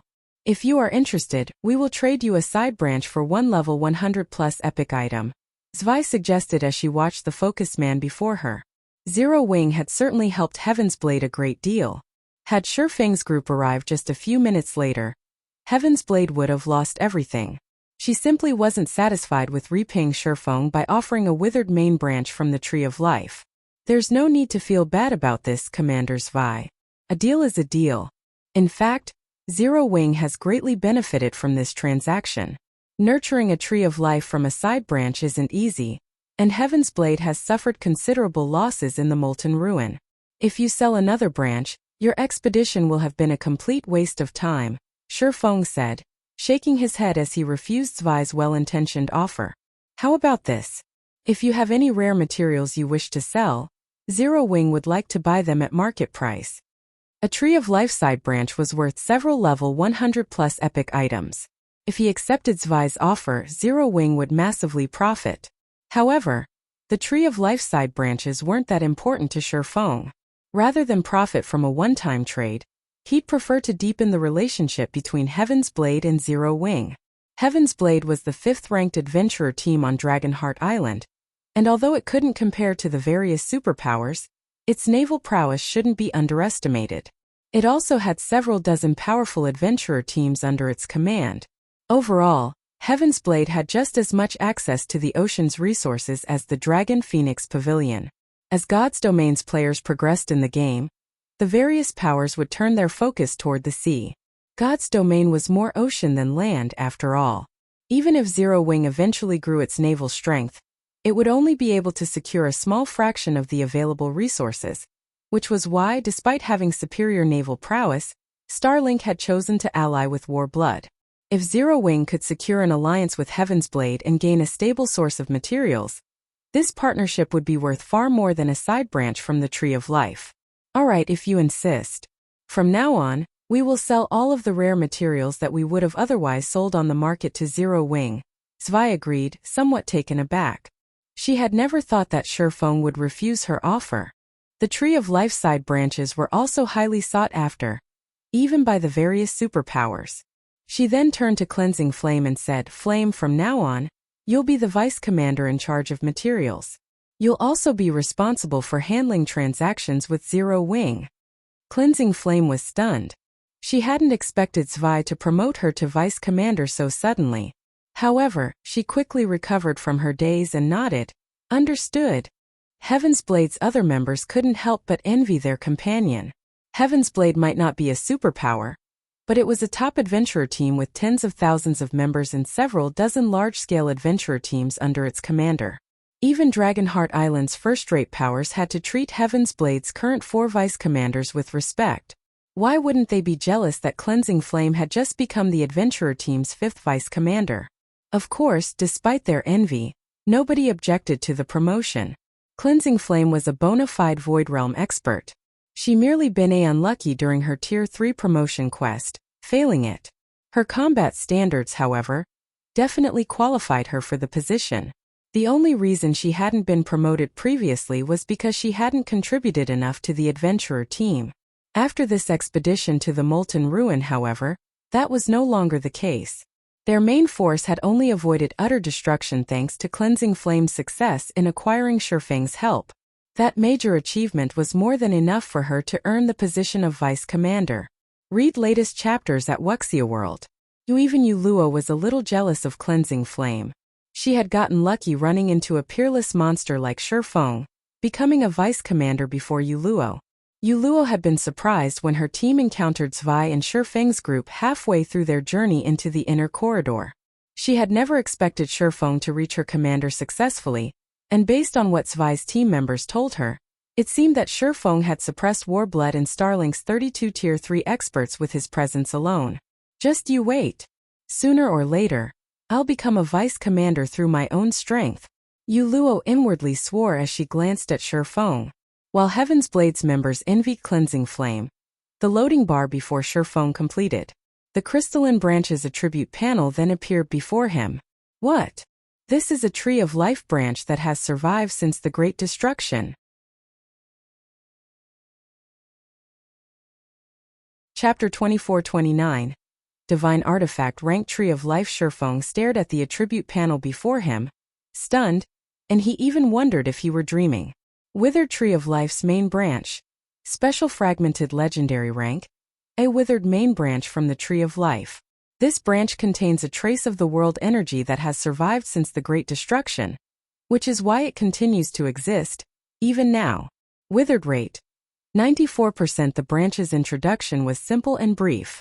Players new to God's domain wouldn't see any value in the crystalline branch, but Shifeng, who knew plenty about this world, was a different story. The Elven race's Tree of Life was the oldest Tree of Life still alive in God's domain. It was also the highest quality Tree of Life, yet it had only grown after the Great Destruction. However, the main branch in Shifeng's hand was even older. It was unbelievable. Before the Great Destruction, God's domain had enjoyed the era of the gods, an age when even gods roamed the continent. One could only imagine how amazing the world had been. It was no exaggeration to say that even an ordinary item that had survived since the Great Destruction was an absolute treasure in the present day. Shifeng couldn't even begin to imagine what the rank the trees of life that had existed at that time had been. For all he knew, those trees of life might have been divine artifacts. Divine artifacts could determine the prosperity or death of an entire race. Such items had been like the ancient gods' children. Shifeng had only seen 2 divine artifacts attribute panels in the War God's Temple, due to a legendary ranked main storyline quest. The War God's Temple was one of the strongest powers in God's domain. Not a single kingdom or empire could rival it. And yet, despite such power, the War God's Temple only had 2 divine artifacts in its possession. Before today, Shifeng hadn't understood the true strength of divine artifacts. In fact, he had even wondered if players could actually get their hands on one. Even after a decade in God's domain, no one had ever heard of a player acquiring a divine artifact. The strongest items he had heard of players obtaining were legendary rank. A legendary item could allow a player to transcend tiers. If a player stumbled across a divine artifact, they'd gain unimaginable strength. Although the Tree of Life was neither a weapon nor a piece of equipment, it could produce valuable items, such as the Water of Life, Fruits of Life, and Nuclei of Life. The higher the Tree of Life's rank was, the more of these items it could produce, and the shorter its production cycles would be. At the Fragmented Legendary rank, a Tree of Life had a 1-month production cycle, which would only yield 3 of each item. A Tree of Life at Legendary rank could produce 3 to 5 items every fortnight. Its withered rate is so high at 94%. It's just 1% away from becoming useless. I'll have less than a 10% chance of restoring it to life. Shifeng could not help but frown at the branch's withered rate. He knew that a branch would be useless if it had a 95% or higher withered rate, but only one power had successfully nurtured a Tree of Life from a 94% withered branch. Moreover, that had only been a side branch. Of course, there was no difference between restoring a main branch or side branch. Both would need a steady supply of materials that contained high-purity mana and life energy to restore the branch's life force, allowing it to grow naturally. Not even the various superpowers were guaranteed to return life to a fragmented legendary ranked branch with a 94% withered rate. Restoring life to the branch would require legendary ranked materials with exceptional mana and life energy. Such legendary materials were painfully rare. One would have to rely on luck to obtain them. After giving the matter some thought, Shifeng found the situation reasonable. Compared to a divine artifact ranked Tree of Life, legendary materials were insignificant. It seems I'll have to prepare for my trip to the Western continent properly, Shifeng inwardly decided. As far as he knew, there were only 2 legendary materials that filled the criteria to restore the branch in his hand. The first was the World Core, an item that would only appear when a world was destroyed. Only 3 world cores had ever appeared during Shifeng's previous life, and at least a dozen superpowers had fought desperately over each one. The world core was the best material for producing legendary items. Players had even considered them divine artifact level items back then. The second material Shifeng knew of was the Star of Light. The Star of Light was a super rare material that could only be found inside massive stars that fell on the Western continent. Players had only found 6 stars of light in the past. Although they weren't as rare as world cores, they were even more valuable than fragmented legendary items. One could use a star of light as the core of a city's magic array. Not only would this substantially increase a city's defenses and mana density, but the city's magic array would also absorb starlight at night, automatically replenishing its mana reserves and reducing the city's magic crystal cost. Stars of light were the ideal energy core for guild cities. After inspecting the crystalline branch, Shurfeng parted ways with Heaven's Blades members and left the Molten Ruin with Kola and his comrades. He didn't want to waste even a second more. The Molten Ruin might have a lot of treasures and flying mount eggs, but they were nothing compared to the Tree of Life. Furthermore, Zero Wing already had the Crimson Dragon flying ship design. As long as the guild had enough materials, it could mass-produce flying ships for its members, which would be a much more reliable method of obtaining flying mounts. Most importantly, if he could restore life to the main branch he now owned, he would have a source of fruits of life. Not only would he be able to increase the growth potential of the guild's personal guards, but he could also increase their flying mount's potential. In God's domain, a flying mount's rank made the difference in how much it could help players. Shurfeng would also have a source for nuclei of life, a super rare material that he could use to forge epic weapons and equipment. Just as Shurfeng was about to return to White River City with his party, however, he received a call request. The caller was none other than Phoenix Rain, whom Shurfeng hadn't been able to contact while the Molten Ruin was still sealed. Phoenix Pavilion Master, has something happened in the ruin? Shurfeng asked. He had initially planned to meet up with Fire Dance and Phoenix Rain's team to prevent Warblood and Starlink's members from ambushing them, but since his victory over Evil Qilin's team had come to light, he was confident that his enemies wouldn't cause more trouble. Hence, he had decided there was no point in convening HMD1, continue exploring the Molten Ruin. He had other concerns right now, and Fire Dance and Phoenix Rain's team should be strong enough to handle anything the Molten Ruin could throw at them. Nothing's wrong in the Molten Ruin.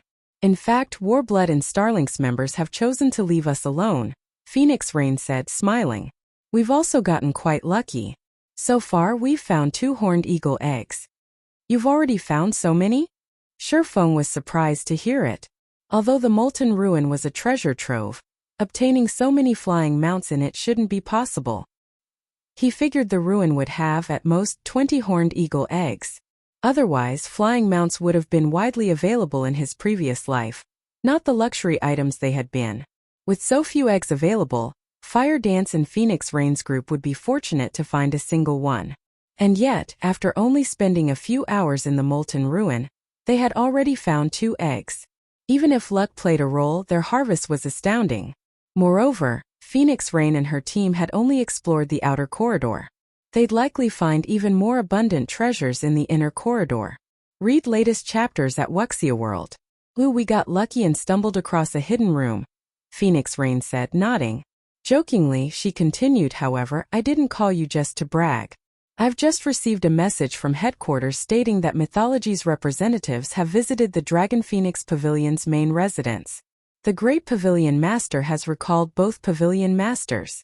I don't think Mythology is visiting with good intentions, so I'd like to invite Lord Peerless Monster to make the trip back with me. With you by my side, I'll have more leeway. Mythology. Shurfeng frowned at the mention of the name. He hadn't expected Feng Shirhan to act so soon and lock onto Phoenix Rain. All right. I'll head your way immediately. He wasn't sure if Mythology was trying to wound Zero Wing by pressuring the Dragon Phoenix Pavilion, but he didn't mind using this opportunity to show off Zero Wing's strength. After disconnecting the call, Shurfeng contacted Melancholic Smile. Melancholic, how is the production for the Crimson Dragon flying ships coming along?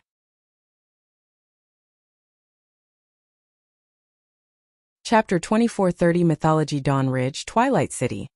The Dawn Ridge was located right next to the level 100 neutral map closest to the Apocalypse Empire, and it had long since become a hub for mainstream players. Many superpowers had established guild towns and cities in the area, but of all the towns and cities in the map, the most popular was Twilight City. Twilight City had a player population of 3 million, and was in no way inferior to NPC cities. The Dawn Ridge was located between a mountainous region and the sea, and Twilight City had been established on a hill near the shore. Not only did players have easy access to the sea from the city, but they could also reach a level 100 neutral map quite quickly. The location was a convenience for players that occasionally operated on the ocean, which was why the city was so popular.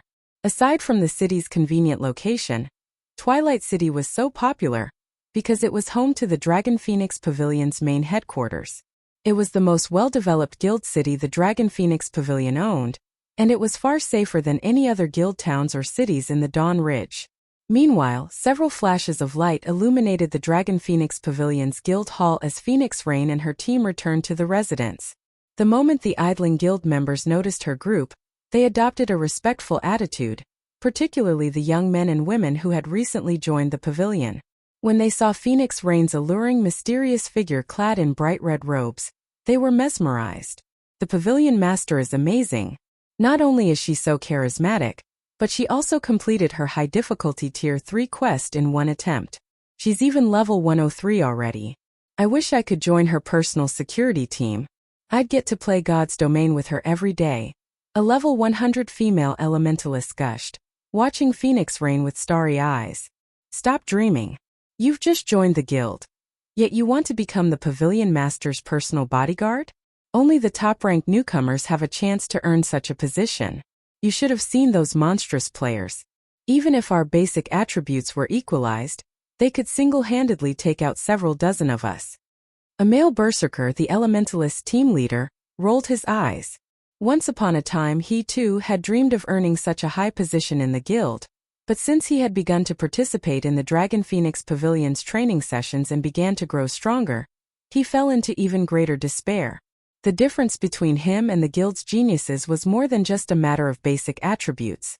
In ordinary guilds, a refinement realm expert would be considered a part of the guild's backbone, but in the Dragon Phoenix Pavilion, it was the minimum requirement to become a core member. Players would only become a pillar of strength once they reached the Void Realm. Usually, only the top 10 players of the several thousand internal members the pavilion recruited each year would have a chance of reaching the Void Realm.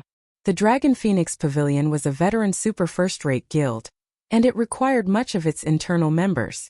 Experts who were well known among the public meant nothing in the pavilion. While the guild's members quietly conversed, another commotion erupted in the guild hall. A dozen or so players descended the stairs from the second floor, led by a beautiful woman. Beside the woman stood 9 Dragons Emperor. The strange woman wore dark blue leather armor and carried a crimson short sword, which hung from her waist toward her back. The sword sheath was decorated with ancient ruins that attracted the ambient mana. As if the mana in the first floor hall had found its master, it fell under the strange woman's control as she appeared. A special bloodline legacy? Surprise flashed in Phoenix Rain's gaze when she noticed the stranger. As an elementalist, Phoenix Rain's perception of mana was keen, and she had gained a newfound understanding of mana after she had reached Tier 3. She could sense that, despite being a Tier 3 assassin, the woman had just as strong mana affinity as she did. It almost seemed like the beautiful assassin was mana's favored child. The players behind the woman caused a similar phenomenon. Only the ambient mana's reaction to them wasn't as strong. Rainier here. Let me introduce you. This is Mythology's Vice Guild leader, Cold Shadow. 9 Dragons Emperor introduced with an exceptionally pleased expression as Phoenix Rain emerged from the teleportation hall. He had been startled when he had heard that Mythology's upper echelons intended to visit the Dragon Phoenix Pavilion. He had assumed that the pavilion was in major trouble. Mythology was one of the virtual gaming world's 5 great super guilds, all of which had maintained their positions for many years. No guild could threaten their standings. There were even rumors that the 5 great super guilds were no longer on the same level as other super guilds. Greetings, I am the Phoenix Pavilion Master, Phoenix Rain. Phoenix Rain introduced herself. I've heard of you before, Phoenix Pavilion Master, Cold Shadow said, smiling. Your efforts at sea are a large part of the reason that the Dragon Phoenix Pavilion's naval prowess is what it is today. You also secretly supported Zero Wing in exchange for a large percentage of the Candlelight trading firm's shares. Now, Candlelight has influence in multiple kingdoms and empires and earns significant profits each day. Very few in God's domain can match your exceptional insight, Phoenix Pavilion Master. Your praise is too generous, Phoenix Rain calmly replied. May I know what business you have with the Dragon Phoenix Pavilion, Vice Guild Leader Shadow? Phoenix Rain was suspicious of Mythology's visit and clueless about the Super Guild's intentions.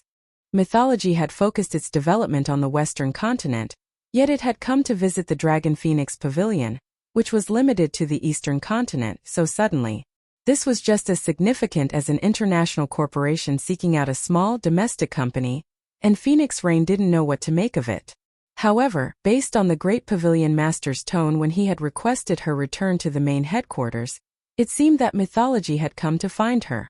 Something about the situation didn't feel right to Phoenix Rain, and seeing Nine Dragons Emperor's attitude, she was certain that Mythology wasn't here with good news. Oh, it's nothing major really, Cold Shadow said, chuckling. Mythology simply wishes to extend its reach to the Eastern continent, and wants to investigate the situation first. Zero Wing's Candlelight trading firm is one of the potential partners we'd like to consider, but everyone knows that Zero Wing almost never sells its shares. Hence, we wish to purchase your shares of the trading firm. We're willing to offer you double the market price. In addition to selling some of the Western continent's unique materials and merchandise to the Dragon Phoenix Pavilion, we believe the transaction will benefit all involved. Read latest chapters at Wuxia World. I have already spoken with the Great Pavilion Master about this, but he insists that Candlelight's shares belong to you personally, and that I'll have to speak with you about the situation. Of course, as long as you're willing to sell your shares of Candlelight, he'll be more than willing to ally with Mythology. Thus, I've come to negotiate with you, Phoenix Pavilion Master. Rain, this is the first time the Dragon Phoenix Pavilion will get to cooperate with Mythology. Many of the guild's grand elders are looking forward to this. You mustn't let this opportunity go and disappoint the guild elders and Great Pavilion Master, Nine Dragons Emperor earnestly advised. Blue Phoenix gave Nine Dragons Emperor a cold glare from behind Phoenix Rain. She wanted nothing more than to strangle the bastard. Whether or not Phoenix Rain sold her Candlelight shares was her problem, but Zero Wing must have a reason for being so stingy. If Phoenix Rain sold her shares, the decision would affect her relationship with Zero Wing. Meanwhile, Nine Dragons Emperor was trying to force Phoenix Rain's hand by using the excuse of guild interest. Regardless of what Phoenix Rain decided, it was clear that the Phoenix Pavilion wouldn't benefit.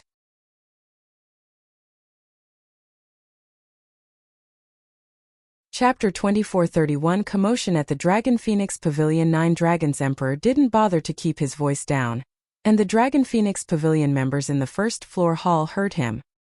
His statement immediately caused a commotion in the hall. What? That Mythology wants to work with our guild? Mythology is one of the 5 great super guilds. If we can form a partnership, our guild will gain more strength and influence than ever before. Even super guilds will have to respect us. That's not all. Many powers from the other worlds have begun to arrive in the Apocalypse Empire, and are competing with us for resources. If news of our partnership with Mythology spreads, even those powers will fear us and won't dare to attack us in the field so casually. Mythology was merely a famous super guild to most ordinary players, but the pavilion's members, particularly its internal members, knew that Mythology wasn't that simple. The virtual gaming world's 5 great super guilds had been established at the birth of virtual reality games. Every one of them had more than a century of history, and they were responsible for hosting many international virtual competitions. Generally, players had to give an outstanding performance in these competitions to become an internal member in one of the 5 great super guilds. Ordinary experts had no hope of being recruited. Although the 5 great super guilds had relaxed their recruitment requirements considerably since God's Domain's launch, one still had to be a refinement realm expert at the very least. It was easy to imagine how powerful those super guilds' foundations were. The fact that Mythology was actively interested in forming a partnership with the Dragon Phoenix Pavilion was unbelievable. Every pavilion member in the hall turned toward Phoenix Rain. Nine Dragons Emperor had clearly stated that whether or not their guild worked with Mythology depended entirely on Phoenix Rain's decision. Naturally, they all assumed they knew what her response would be. Big Sis Rain. Nine Dragons Emperor is doing this on purpose. Blue Phoenix hissed, grinding her teeth when she saw everyone's anticipatory looks. Although the Great Pavilion Master and Grand Elders were responsible for choosing the next Great Pavilion Master in the Dragon Phoenix Pavilion, It was also incredibly important that the guild's members approved of the candidate. If the majority of the guild's members disliked the candidate, that individual would never become the next great Pavilion master. The Pavilion's members had no doubt that partnering with Mythology was far more important than Candlelight's shares. Only a fool would turn down this opportunity. The benefits the Pavilion could gain from an alliance with Mythology were immeasurable. Just holding the Super Guild's banner would deter every superpower in the Apocalypse Empire from provoking the Dragon Phoenix Pavilion. Mythology could also supply plenty of precious materials and merchandise from the Western continent. The Dragon Phoenix Pavilion had far more to gain from an alliance with Mythology than from the Candlelight trading firm. If Phoenix Rain decided against selling her shares of Candlelight, she would earn every guild member's resentment. Blue Phoenix was sure that Nine Dragons' Emperor had deliberately publicized the matter because he knew Phoenix Rain's general disposition. She valued contracts and favors, and he knew that she wouldn't just give away her shares of the trading firm. Hence, he had intentionally led Cold Shadow to the first floor hall the moment Phoenix Rain returned to the residence. He might have pretended to lead their guests to the meeting room, but in truth, he wanted everyone to see the two women meet. If you think Mythology's offer is insufficient, Phoenix Pavilion Master, you may state your demands. As long as it is within my authority to do so, I will give them careful consideration, Cold Shadow added after Phoenix Rain hadn't said anything for a long moment. Smiling, she continued, I'm even willing to sell some of the combat runes that are unique to the Western continent. With Cold Shadow's last statement, a tall, robust man behind her stepped forward. Silver runes flashed on his equipment, drawing in the surrounding mana and increasing the intensity of his aura to a new level instantly. Even the Tier 2 peak experts in the hall took a step back, staring at the man with fear in their gazes. How did he become so strong all of a sudden? Even Blue Phoenix, now a Tier 3 player, was shocked by the transformation. Although she had sensed that the man was very dangerous, she had felt confident that she could hold her ground against him. But now she felt powerless before him. However, she could tell that the difference between them wasn't one of basic attributes, but from their different mental capacities. So this is the Western continent's rumored combat rune? The situation even surprised Nine Dragons' Emperor. Although the Dragon Phoenix Pavilion had no power on the Western continent, it had investigated it. The Pavilion had even dispatched quite a few internal members to the Western continent, and although their efforts hadn't yielded many results, they had more than nothing. According to the Pavilion's reports, combat runes were a special type of tuk that was similar to enchantments found on the Eastern continent. However, the combat runes offered stronger control over mana. The combat runes couldn't offer bonus basic attributes, but they could increase players' affinity with mana. They could even improve a player's mental capacity. In Nine Dragons' Emperor's initial opinion, the combat runes weren't all that impressive. Basic attributes and combat standards were far more important than mana control and mental capacity. However, he had realized how mistaken he was after reaching Tier 3. Both mana control and mental capacity were incredibly important for players' combat power, because they influenced a player's ability to manipulate their mana body. The more control of one's Tier 3 mana body one had, the greater their overall combat power would be. Now that he had seen the combat runes in action himself, he realized how horrific they were. If he could secure a large collection of weapons and equipment with combat runes for him and his subordinates, no one on Dragonheart Island or in the Black Dragon Empire would have the power to threaten his position. The combat rune we've researched is quite impressive, isn't it? It's only at Tier 2 advanced rank, which can't compare to the Tier 3 combat runes we've researched, but it can double Tier 2 players' combat power. It can also provide a significant boost to Tier 3 experts' combat power, Cold Shadow explained, grinning smugly when she saw everyone's reactions. This isn't even the best they've got? Nine Dragons' Emperor could not help but gasp. This revelation was terrifying. Although the robust man beside Cold Shadow had reached the domain realm, Nine Dragons' Emperor could sense that he was only as strong as Martial Dragon, but after he activated his combat rune, not even Martial Dragon would last long against him. And yet, Cold Shadow informed them that the robust man's combat rune was only at Tier 3 advanced rank. Nine Dragons' Emperor didn't even want to fathom how powerful the robust man would become if he were armed with a Tier 3 combat rune. It was at this moment that Nine Dragons' Emperor, more or less, realized how Mythology had survived as one of the 5 great super guilds, even in a game like God's Domain. On paper, the Dragon Phoenix Pavilion might only be 1 rank weaker than Mythology, but the true difference was like the difference between an ant and a dragon. Naturally, the robust man's display with his combat rune sent the pavilion's members into another uproar. This is amazing. If I could equip that combat rune too, I might be able to contend with Tier 2 peak experts. With that combat rune, I could complete a higher difficulty Tier 3 promotion quest. Many of the refinement and flowing water realms experts glowed as they gazed at the robust man. They all waited eagerly for Phoenix Rain to agree to Cold Shadow's offer. Read latest chapters at Wuxia World. You, however, as her comrade's desire for Mythology's combat runes grew, Phoenix Rain's expression darkened. She had never dreamed that Mythology would be so desperate for Candlelight's shares that they'd sell guild treasures like the combat runes. If she rejected Mythology's offer now, she'd become the guild's #1 enemy. Just as she was about to speak, however, another commotion broke out outside of the guild hall. As the seconds passed, the players outside made even more noise. Curious, many of the members in the guild hall ran out of the building. What's wrong with all of you? What's going on outside? Blue Phoenix demanded an answer from one of her nearby guildmates. There are flying ships. 3 flying ships have arrived above our residence. A Tier 2 ranger close to the entrance shouted back.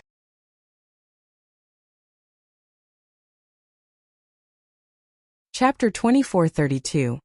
Frightening Foundations, Flying Ships. Could it be Zero Wing? When 9 Dragons Emperor and the pavilion's other members heard someone mention flying ships, they immediately thought of Zero Wing. When Zero Wing's Crimson Dragon flying ship had first appeared in God's Domain, it had caused a huge commotion among the various powers.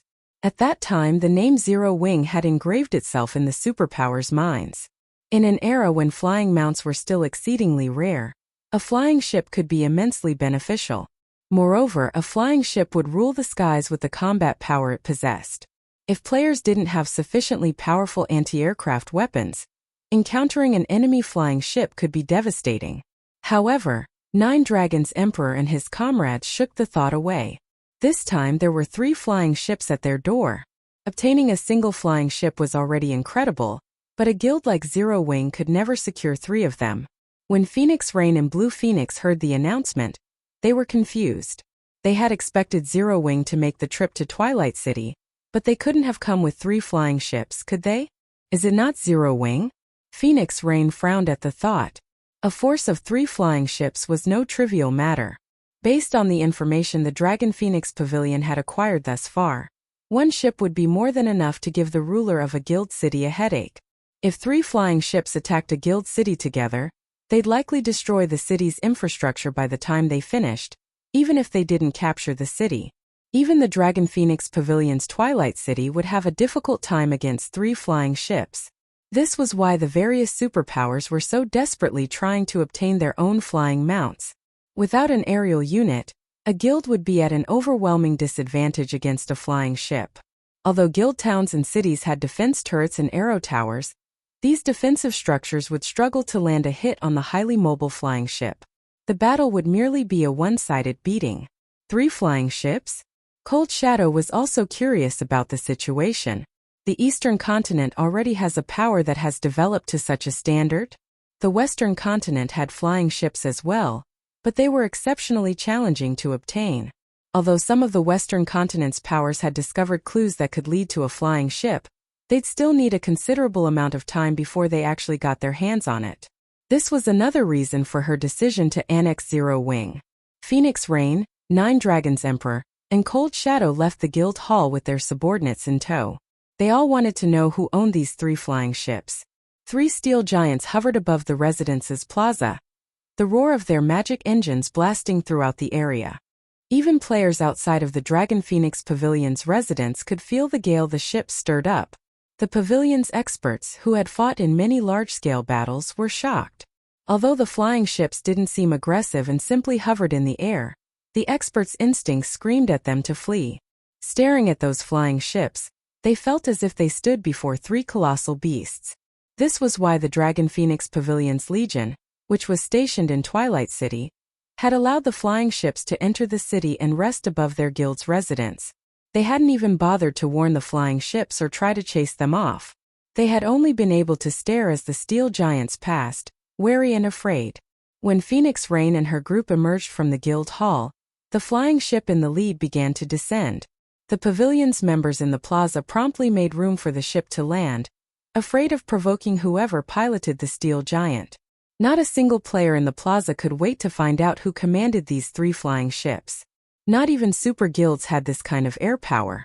While everyone wondered which superpower controlled the flying ships, the side hatch on the ship that had landed opened. A dozen figures then disembarked. Not only were they all Tier 3 players, but they had also reached level 105, and most importantly, they all wore 6-winged emblems. Zero Wing. How is this possible? The revelation stunned every pavilion member in sight. The fact that Zero Wing had somehow procured 1 flying ship had already been astounding, yet now they discovered that the guild had 2 more. Some of the crowd even wondered if their eyes were playing a trick on them. But no matter how much they rubbed at their eyes, the fact that these dozen players wore 6-winged emblems didn't change. There was no doubt that it was Zero Wing's guild emblem, and based on the information in the Dragon Phoenix Pavilion's database, the cloaked man who had disembarked last was none other than Zero Wing's guild leader, Black Flame. This is impossible. How can Zero Wing have 3 flying ships? Nine Dragons Emperor stared at Shifeng, astonished. Flying ships were incredibly rare. Not even super guilds had one right now. So, how had Zero Wing obtained 3 flying ships? Phoenix Rain was similarly dumbfounded. She had never thought these 3 flying ships would belong to Zero Wing. Those were 3 flying ships they were talking about. With this kind of air power, Zero Wing could move through God's domain without contest, and transporting goods across the sea wouldn't be an issue. When Zero Wing had only had 1 flying ship, it had only proven to be a deterrent to the various naval powers. The sea was large, and even with the Crimson Dragon flying ship's mobility, it couldn't protect all of the naval routes Zero Wing used. However, with 3 flying ships, Zero Wing could safely deliver its merchandise wherever it needed to. As long as Zero Wing had safe and reliable transportation at sea, it wouldn't have any issues earning money or resources. The various superpowers knew this, or they wouldn't have invested astronomical sums of money and resources to increase their naval power. They did so precisely to ensure the safety of their transportation routes. The ocean had far more resources to offer than the land, and a stable transportation route at sea meant that one would have a steady source of naval resources. Once Phoenix Ran and 9 Dragons Emperor overcame their shock at seeing Zero Wing's flying ships, they noticed something else that gave them goosebumps. All 3 flying ships looked exactly the same. At first, they had been too shocked by the 3 ships to notice the flying ships' details. As they calmed down, they took the time to get a better look and realized that all 3 flying ships were identical. This meant that Zero Wing had not simply gotten lucky and stumbled across 3 flying ships. How could the guild have possibly found 3 identical ships by chance? Flying ships were similar to speedboats found at sea. Their designs would vary depending on where they were found. Since Zero Wing's flying ships looked the same, the guild must have obtained them through the same means.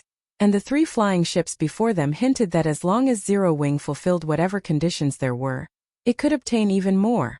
A force of 3 flying ships was practically invincible at this stage of the game.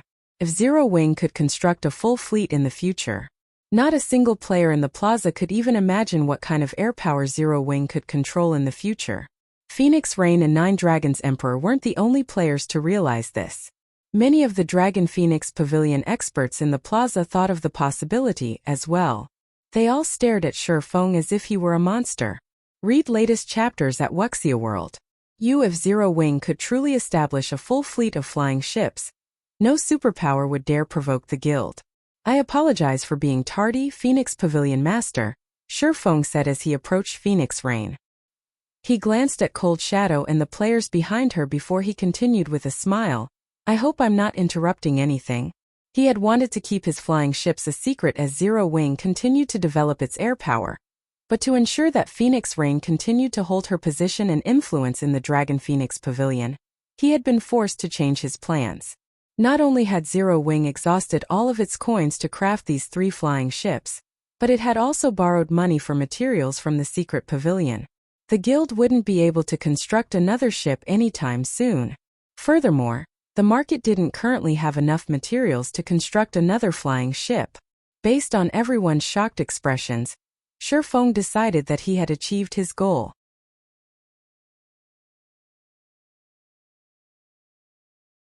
Chapter 2433 Foundations revealed one after another. Nine Dragons Emperor responded to Shifeng's statement with a hateful glare. The Force Zero Wing had sent Twilight City on high alert.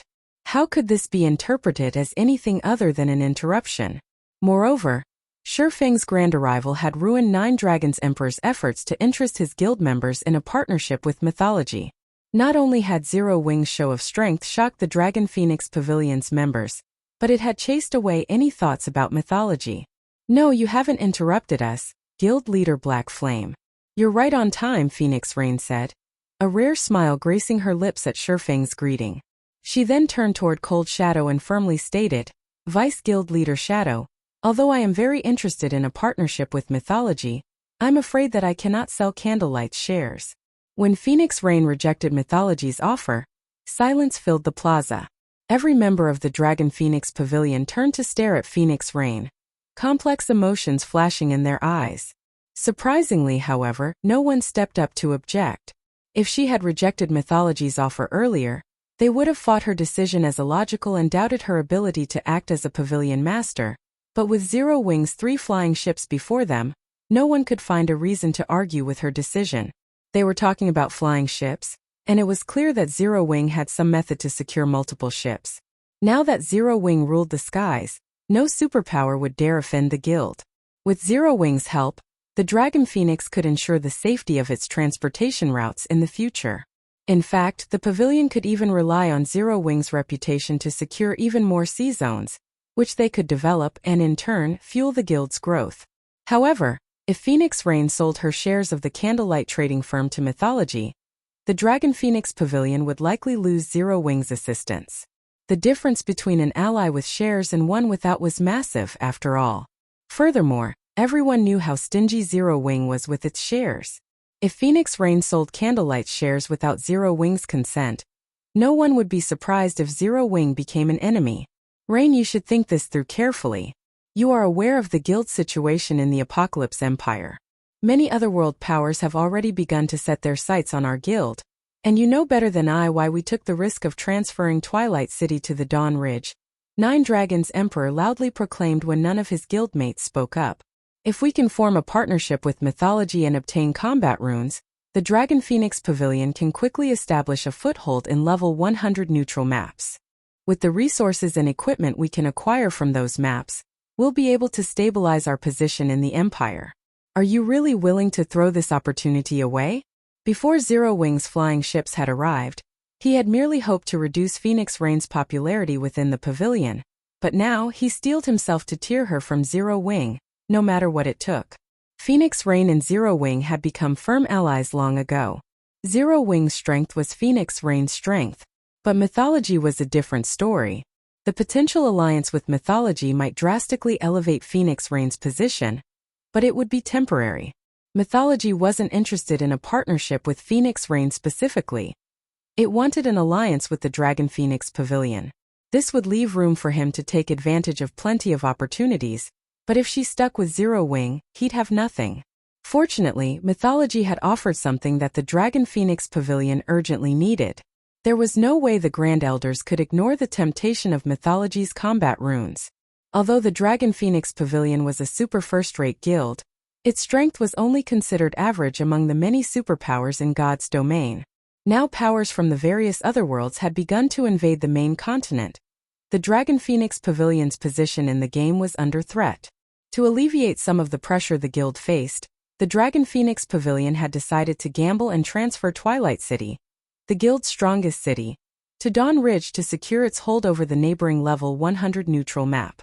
However, the other superpowers in the Apocalypse Empire weren't idiots. They had also invested plenty of resources and stationed their players in the Dawn Ridge. If the Dragon Phoenix Pavilion had a powerful tool like the combat runes, it would have a much easier time exploring level 100 neutral maps.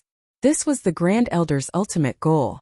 Hearing Nine Dragons Emperor's comment, Several nearby Grand Elders frowned and turned toward Phoenix Rain, their expressions hinting that she needed to make her decision carefully.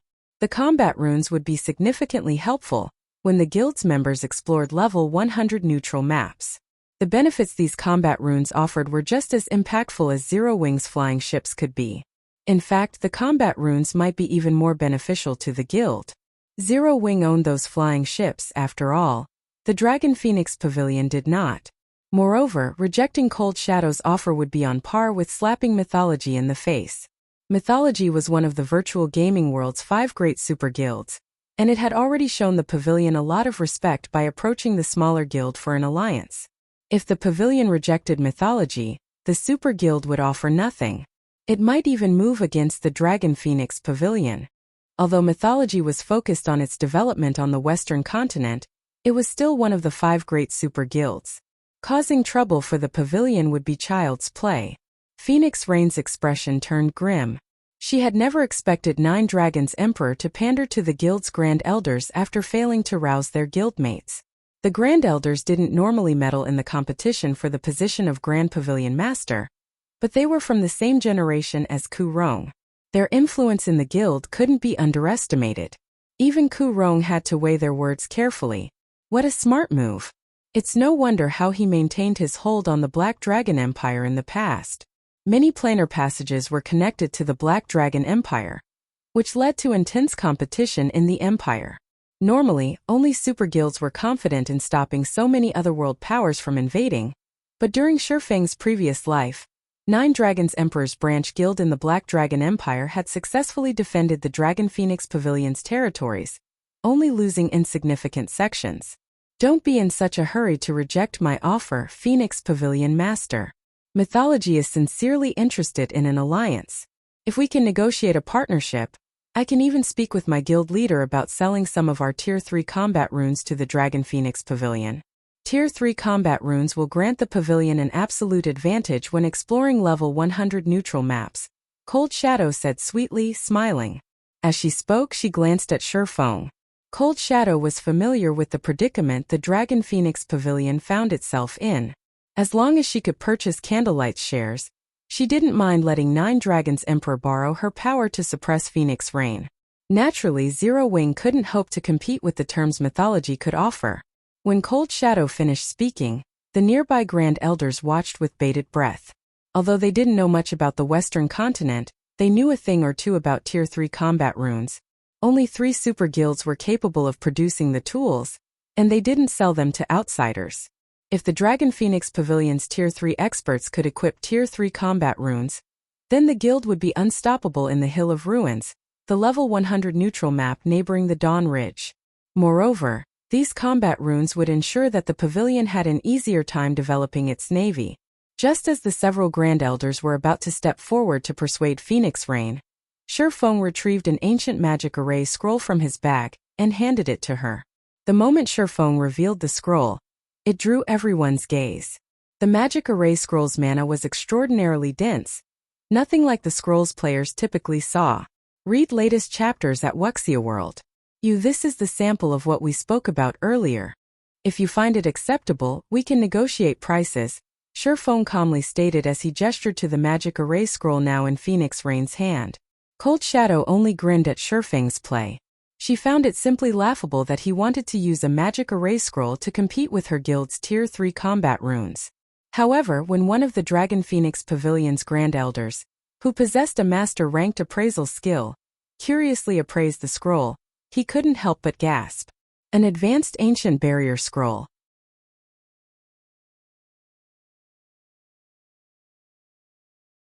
Chapter 2434.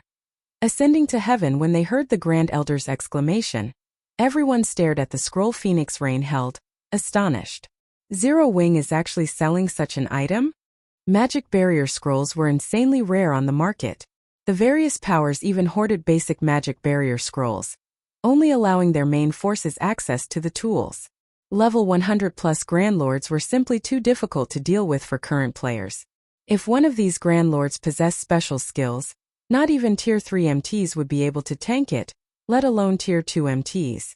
To help their main forces explore level 100 neutral maps, The various powers relied on magic barriers to defeat these level 100+ Grand Lords.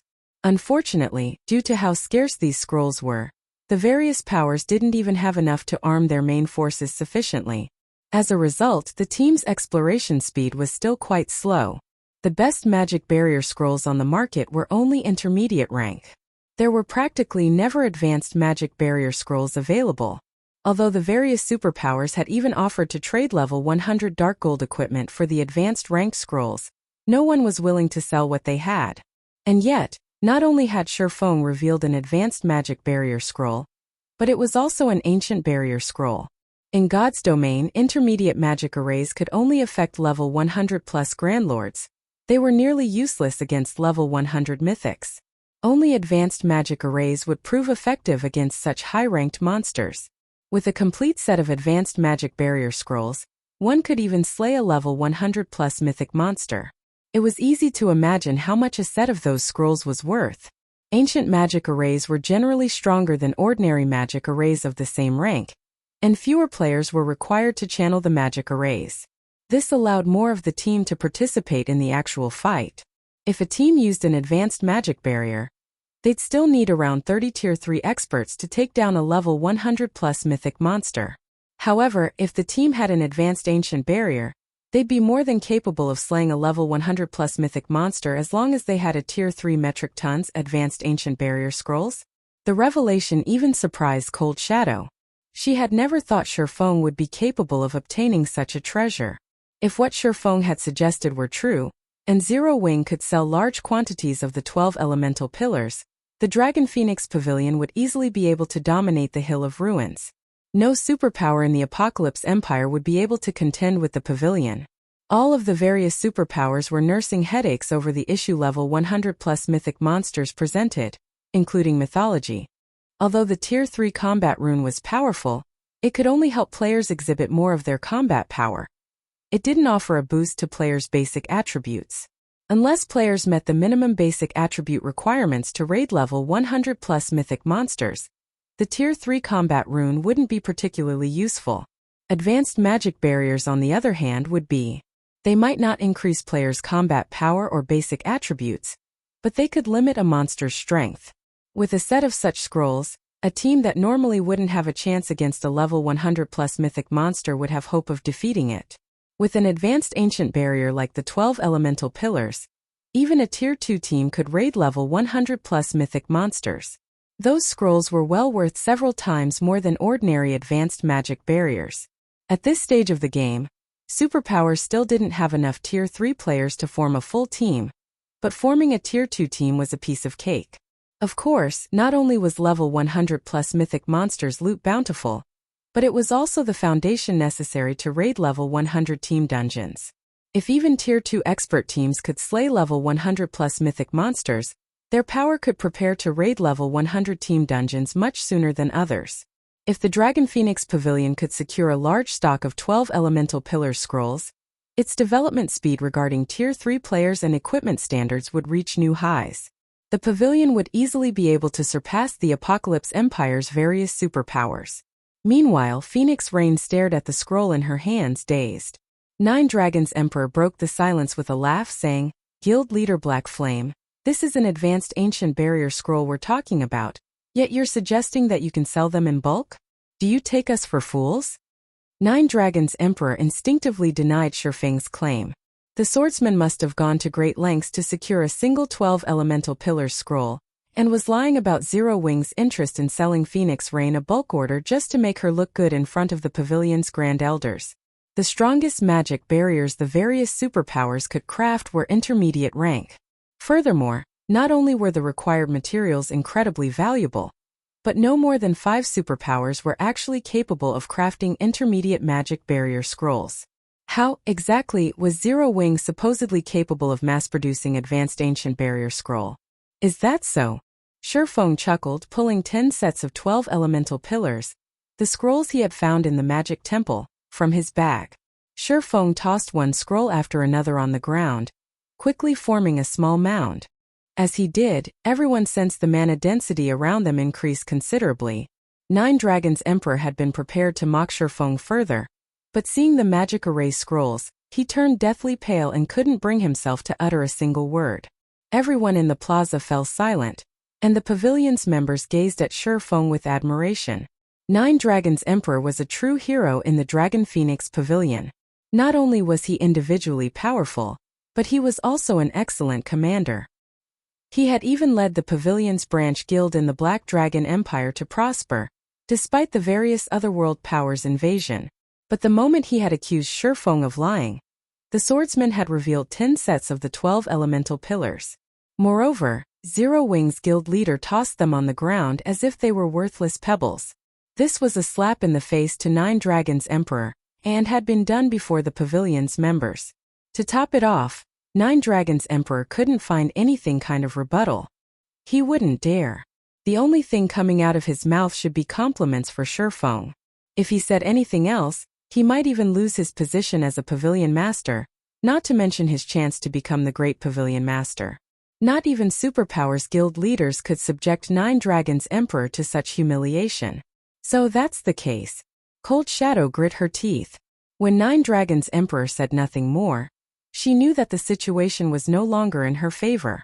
She then turned to look at Phoenix Rain and said, "Phoenix Pavilion Master, your insight truly is impressive. Since it seems that a partnership between our guilds is no longer possible, I won't interrupt your discussions with guild leader Black Flame. I have other matters to attend to, so I'll take my leave." Cold Shadow decisively led her subordinates away from the Dragon Phoenix Pavilion's residence. She didn't show the slightest hint of anger or disappointment, as if her negotiations with the pavilion had meant nothing to her. Meanwhile, none of the Dragon Phoenix Pavilion's members were surprised by the outcome. It was clear that Zero Wing had more to offer than Mythology, which was based on the Western continent. Even a fool would recognize the stronger potential ally. Cold Shadow wouldn't linger to suffer further embarrassment. Rain Guild leader Black Flame has taken time out of his busy schedule to visit our main headquarters. As a pavilion master, how can you leave him standing out here for so long? You are being impolite. A white-haired Grand Elder berated Phoenix Rain after Cold Shadow had left the guild residence. The old man had been loud, but everyone could tell that he wasn't angry in the least. Rather, his tone contained joy and excitement. He had obviously chosen to support Phoenix Rain's side. The Grand Elder's comments shook Phoenix Rain from her daze, and she addressed Shifeng, "My mistake. Guild leader Black Flame, please come in." Phoenix Rain had never dreamed that Shifeng would be so powerful as to reveal one trump card after another. Not only had he sent Mythology's Cold Shadow packing, but he had also managed to drag the entire Dragon Phoenix Pavilion to her side. The situation had developed so quickly that she was at a loss. Once Phoenix Rain led Shifeng and his entourage into the guild hall, the Grand Elders in the plaza shot Nine Dragons Emperor piteous looks. After expressing their helplessness, they too returned to the guild hall, dismissing the other pavilion master. "We're in trouble now, pavilion master. Thanks to Black Flame, the Grand Elders now support Phoenix Rain," Martial Dragon said, frowning as he watched the Grand Elders walk away without a word. After today, Nine Dragons Emperor's chances of becoming the next great pavilion master were non-existent. "Trouble?" Nine Dragons Emperor shot back with a sinister sneer. "Wrong. This is our chance." Phoenix Rain might have ascended to heaven thanks to Zero Wing's potential and foundations, but possessing wealth without the strength to protect it is a crime. Zero Wing shouldn't have revealed its flying ships and advanced ancient barrier scrolls so early. What do you think the various superpowers will do if they find this out? Approach Zero Wing in hopes of cooperation? Martial Dragon guessed after considering the question. Read latest chapters at Wuxia World. You and if that fails? Nine Dragons Emperor asked, smiling at Shifeng's departing figure. They'll do everything in their power to destroy Zero Wing. Martial Dragon exclaimed as realization dawned on him. He also realized why Cold Shadow had left so quickly. Zero Wing might be fine with its flying ships, but the advanced ancient barrier scrolls could change the status quo in God's domain. If the various superpowers couldn't get their hands on the 12 elemental pillars scrolls, they wouldn't be content to let a pseudo-superpower like Zero Wing hold on to them. Today's events would certainly reach the various superpowers, and once it did, they would take action. Even if Zero Wing allied with a few superpowers, they couldn't protect the guild. The 12 elemental pillars scrolls touched on the foundations and futures of every superpower.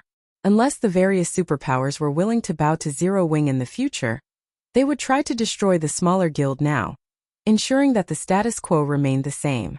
While Nine Dragons Emperor and Martial Dragon whispered amongst themselves, news of Zero Wing's 3 flying ships and its ability to mass-produce advanced ancient barrier scrolls spread like wildfire, soon reaching the various superpowers' upper echelons.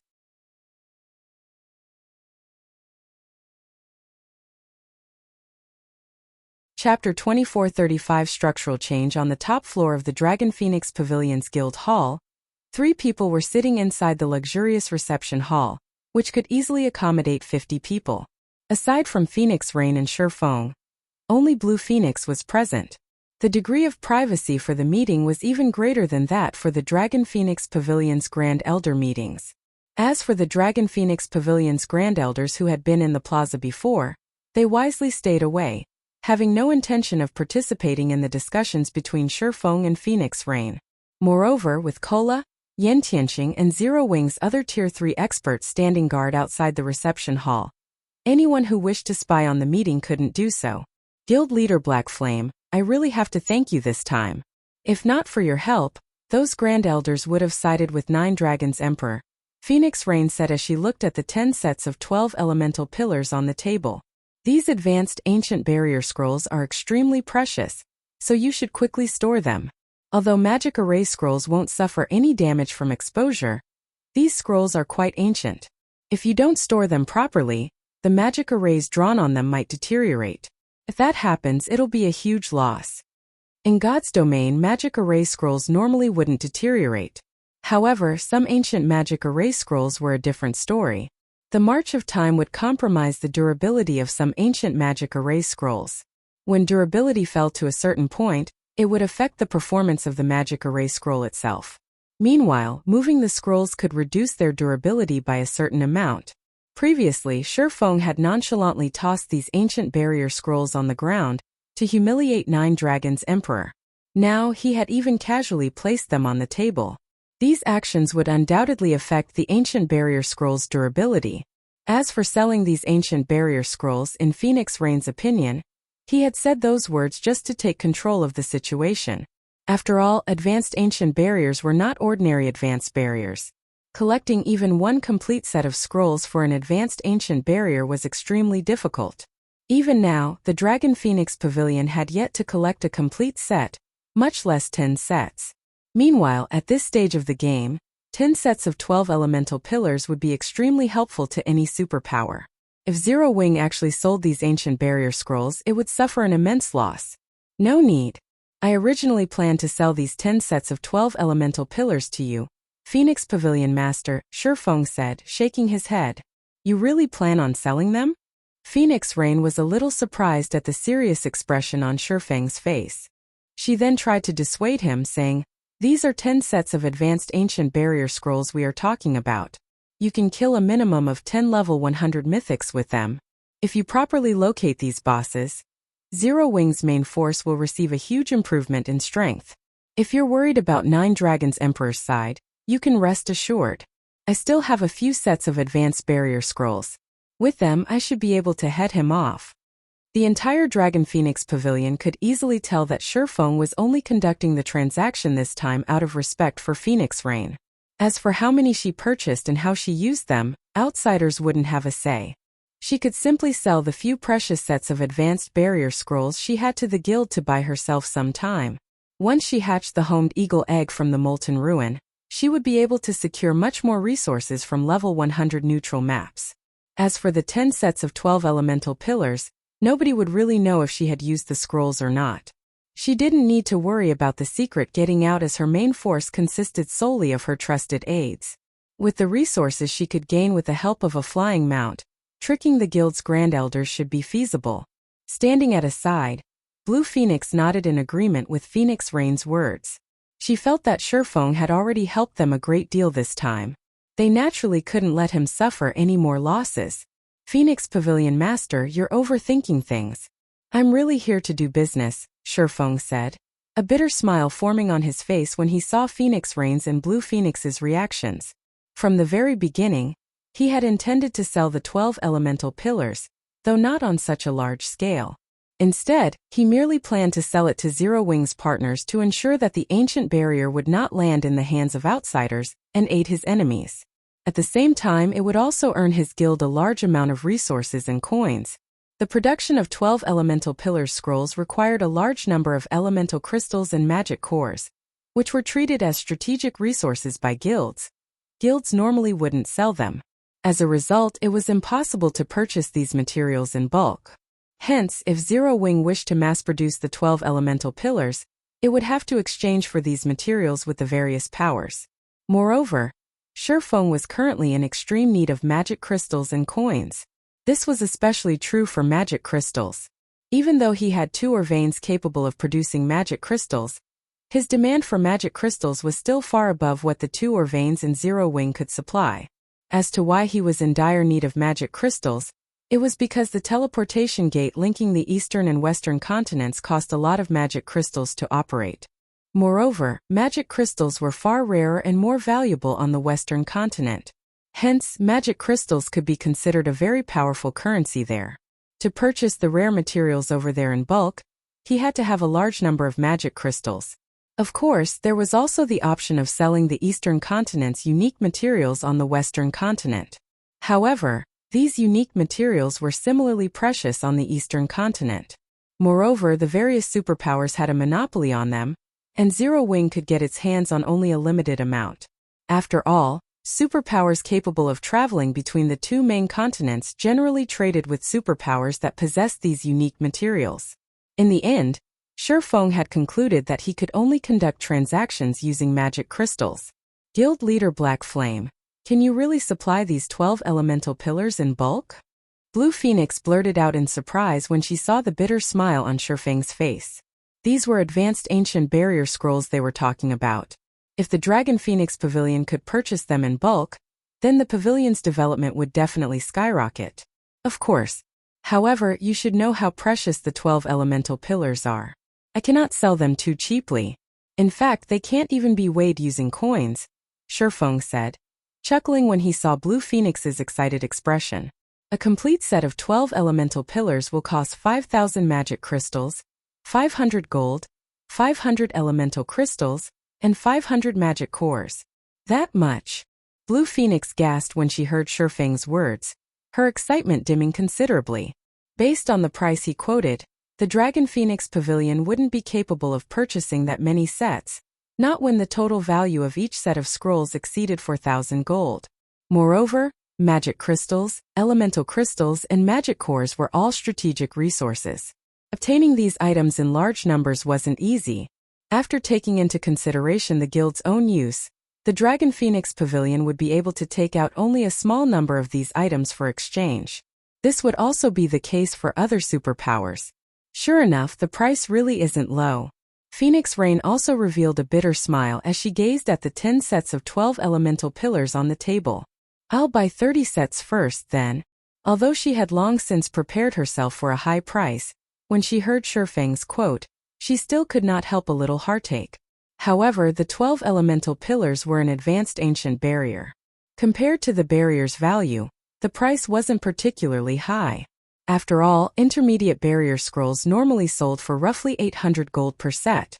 Most importantly, these things rarely appeared on the market, as no power would be willing to sell them.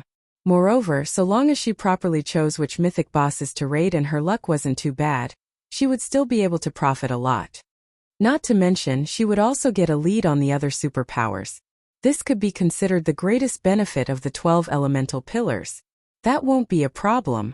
I'll have someone deliver the remaining 20 sets by tomorrow, Shifeng said. He was not at all surprised to see a pained expression appear on Phoenix Rain's face. On the contrary, he very much understood her feelings. This was also the reason why he wanted to seek a partnership with several superpowers. The mana stones required weren't much of a problem. A set of 12 scrolls required only 12 mana stones. Even a master alchemist would need only 1,200 magic crystals to synthesize the mana stones. However, it was a different story for the elemental crystals and magic cores. Producing one set of 12 elemental pillars consumed 144 elemental crystals and magic cores. With Zero Wing's current stockpile, it couldn't create many sets at all. Needless to say, it definitely couldn't supply the scrolls to the guild's Tier 2 teams. After Phoenix Rain confirmed her transaction with Shifeng and Blue Phoenix was about to head to the guild's warehouse to retrieve the necessary materials, Phoenix Rain's expression suddenly turned grim. Guild leader Black Flame, why don't we just forget about the transaction for now? We caused a huge commotion in the residence's plaza this time. Not to mention Mythology's vice guild leader was present as well. News of this matter will definitely reach the ears of the various superpowers. To make matters worse, you really are capable of mass-producing the 12 elemental pillars. If the various superpowers find out about this, they won't let Zero Wing off the hook. They might even cooperate to force you to hand over the method for obtaining the 12 elemental pillars, Phoenix Rain said. After giving the matter some thought, she still concluded that it wouldn't be wise to purchase the 12 elemental pillars. In God's domain, the various superpowers would always plant spies in other superpowers. The Dragon Phoenix Pavilion was no exception. Hence, news of today's matter had most likely reached the ears of the various superpowers already. It might be fine if Shifeng had simply been using the 12 elemental pillars to trick Nine Dragons Emperor. At worst, her reputation in the guild would plummet, and many of the guild's grand elders would switch to Nine Dragons Emperor's side. However, since this matter was true, things had become troublesome.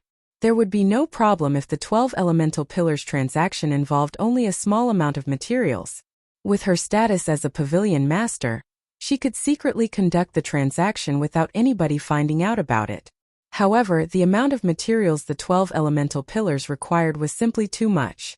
If she took out that many materials from the guild warehouse, people would definitely notice. If she used the 12 elemental pillars, the likelihood of discovery would be even greater. Read latest chapters at Wuxia World. The various superpowers might be able to ignore the fact that Zero Wing had a reliable method for obtaining flying ships, as flying ships could, at most, allow Zero Wing to stabilize its rule over the territories it currently possessed. These flying ships wouldn't budge the various superpowers' foundations at all. However, the 12 elemental pillars were a different story. If Zero Wing supplied the advanced ancient barrier scrolls in bulk, the structure of the current God's domain would change drastically. The various superpowers definitely wouldn't cotton to Zero Wing restraining them, or a pseudo-superpower deciding their future. Even the 5 great super guilds wouldn't sit still and watch this happen.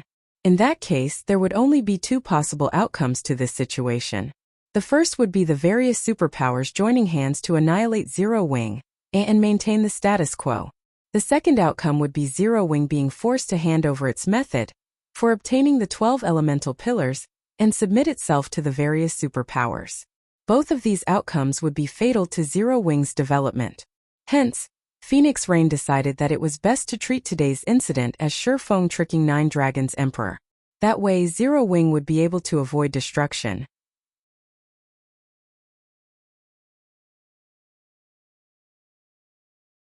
Chapter 2436 Zero Wing's craziness. Upon hearing Phoenix Rain's words, Blue Phoenix, who had just stood up from her seat, immediately came to a realization. Big Sis Rain, does this mean that Nine Dragons Emperor and that Vice Guild leader from Mythology understood that something like this would happen from the very start? And that's why they gave up and left so peacefully? Blue Phoenix felt a sense of dread when she recalled how calm Nine Dragons Emperor and Cold Shadow had been after failing to force Phoenix Rain to sell her Candlelight shares. Previously, when Shifeng stated that he could supply advanced ancient barrier scrolls in large quantities, the benefits the 12 elemental pillars could bring had occupied Blue Phoenix's thoughts. She had failed to consider the potential problems that the 12 elemental pillars would bring. She also never imagined that Nine Dragons Emperor and Cold Shadow would think of this problem so quickly. Meanwhile, judging by how decisively Cold Shadow had left the Dragon Phoenix Pavilion's residence, she might have already started planning how she could capitalize on this matter. That's most likely the case, Phoenix Rain said, nodding. However, we can still salvage this situation. So long as we can falsify this matter, the two of them won't be able to take action even if they want to. Although Shifeng had publicly revealed that he possessed 10 sets of 12 elemental pillars, he didn't actually prove that he was capable of supplying the ancient barrier in bulk. At the very least, none of the people that knew about his ability to do so was an outsider. Hence, it wouldn't be difficult to convince the various superpowers that he couldn't. If those superpowers discovered that this matter was fake, then Nine Dragons Emperor and Cold Shadow's plan to target Zero Wing would naturally fall through. After all, the strength Nine Dragons Emperor and Cold Shadow possessed on the eastern continent couldn't shake the current Zero Wing's foundations. You really don't need to hide this matter. If they wish to take action, they are free to do so. If they are capable of doing so, that is, Shifeng said, chuckling when he saw Phoenix Rain and Blue Phoenix worrying about the problems that the 12 elemental pillars would bring Zero Wing. In the current God's domain, nobody knew better than Shifeng what influence the 12 elemental pillars would have. Compared to the benefits the 12 elemental pillars could bring Zero Wing, the consequences of publicizing it were insignificant. After all, the current Zero Wing was no longer as weak as it was before. In God's domain, the period when players were transitioning from level 100 to tier 3 was the longest and most difficult for players to get through. In the past, a massive gap had formed between the various powers because of this period. Some unknown guilds had become superpowers, and some superpowers had faded out of existence as a result of this period. Although Zero Wing currently had a tremendous advantage when producing tier 3 players, the guild's lack of experts prevented it from capitalizing on this advantage. Meanwhile, it was only a matter of time before the various superpowers caught up to Zero Wing in this regard. Hence, what Shifeng needed to do now was expand Zero Wing's advantages, and utilize these advantages to allow Zero Wing's experts to break free from this problem. Phoenix Rain hesitated when she saw Shifeng's confident expression. Zero Wing's current strength indeed could not be underestimated, especially with it having 3 flying ships. The presence of these 3 flying ships made it practically impossible for anybody to threaten Zero Wing's air superiority. However, the various superpowers were not easy opponents either. If the various superpowers banded together, even the 5 great super guilds would have to compromise. Moreover, this matter was all because of her. In reality, Shifeng could have conducted this transaction in secret and slowly developed Zero Wing's strength in God's domain. There wouldn't have been any need for Zero Wing to become enemies with the various superpowers at all. Actually, before I came here, I had Aqua contact a few other guilds and arrange for a meeting with them 3 hours later. At that time, I'll be selling the 12 elemental pillars to them as well, Shifeng said, smiling. So, even if the incident just now hadn't happened, the various superpowers would still find out about this matter. There is no need to blame yourself, Phoenix Pavilion Master. So long as he started selling something like the 12 elemental pillars, he would definitely draw the attention of all superpowers. Hence, he had not hesitated to use the 12 elemental pillars to humiliate Nine Dragons Emperor and Cold Shadow. By doing so, not only would he elevate Phoenix Rain's position in the Dragon Phoenix Pavilion, but it would also serve as a small promotion to the several guilds he had invited. At that time, he could save himself the trouble of proving that he was capable of supplying the 12 elemental pillars in bulk. After all, the madness of the various superpowers was the best proof. After hearing Shifeng's explanation, both Phoenix Rain and Blue Phoenix felt that he was simply crazy. Shifeng was basically forsaking his life for money. Selling the 12 elemental pillars might bring him a lot of benefits, but even super guilds would not dare risk becoming enemies with the various superpowers just for this much profit. After all, the current era was different. Tier 2 experts were no longer as useful as before. Only Tier 3 experts could be considered a guild's true combat power.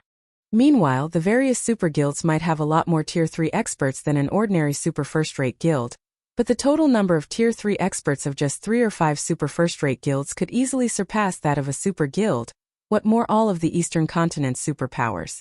Since you have already said so, then I'll represent the Dragon Phoenix Pavilion in purchasing 100 sets of 12 elemental pillars from Zero Wing. Guild leader Black Flame, may I know if you can supply this many? Phoenix Rain asked seriously after taking a deep breath. After seeing how crazy Shifeng was behaving, she decided to take a leap of faith. The current Dragon Phoenix Pavilion was in a very awkward position, ranking neither very highly nor lowly among the various superpowers. Since Zero Wing was already doing its best, she naturally had to try her best as well and gamble all of the Dragon Phoenix Pavilion's available materials and magic crystals. The 12 elemental pillars were very expensive. In the off chance that the loot of the level 100 plus mythic monsters the guild hunted was not ideal and failed to allow the guild to recoup its investment, the other superpowers in the Apocalypse Empire were likely to surpass the Dragon Phoenix Pavilion. After all, a guild's development required plenty of resources. This was especially true for magic crystals. However, if her gamble paid off and the Dragon Phoenix Pavilion managed to secure enough top-tier equipment to arm a 100-man raid team within a short period, at that time, not only would the Dragon Phoenix Pavilion attain absolute dominance over the Hill of Ruins, but it could also start raiding level 100 team dungeons much sooner than other superpowers. With these advantages, the losses the Dragon Phoenix Pavilion would suffer from expending so many resources would no longer be a problem. Big Sis Rain. Blue Phoenix gaped in shock upon hearing Phoenix Rain's words. She never thought that Phoenix Rain would take such decisive action. With the invasion of the otherworld powers having greatly intensified the competition in the Apocalypse Empire, just purchasing 30 sets of 12 elemental pillars would have already put a heavy strain on the Dragon Phoenix Pavilion's resources. Purchasing 100 sets would basically empty the guild's stockpile. If the Dragon Phoenix Pavilion failed to secure dominance over the Hill of Ruins with the 100 sets of 12 elemental pillars, then the guild would suffer immense losses. At that time, Phoenix Rain would lose all hope of becoming the next great pavilion master. That won't be a problem. However, I'm afraid you'll have to wait until tomorrow for all 100 sets to be delivered, Shifeng said. He too was surprised at the amount that Phoenix Rain requested. Purchasing 100 sets of 12 elemental pillars would cost 500,000 magic crystals, 50,000 gold, 50,000 elemental crystals, and 50,000 elemental cores. This was no trivial amount of resources. There was no superpower that would not feel strain from spending so many resources. Read latest chapters at Wuxia World. You Blue, start making the necessary preparations. Once Phoenix Rain received Shifeng's confirmation, she immediately had Blue Phoenix collect the required materials from the guild warehouse. When Blue Phoenix visited the residence's warehouse, her actions immediately created an uproar among the Dragon Phoenix Pavilion's upper echelons. The request for 50,000 gold was fine, as that wasn't a significant amount of money for the Dragon Phoenix Pavilion. However, the number of magic crystals, elemental crystals, and magic cores that Blue Phoenix requested was another matter altogether.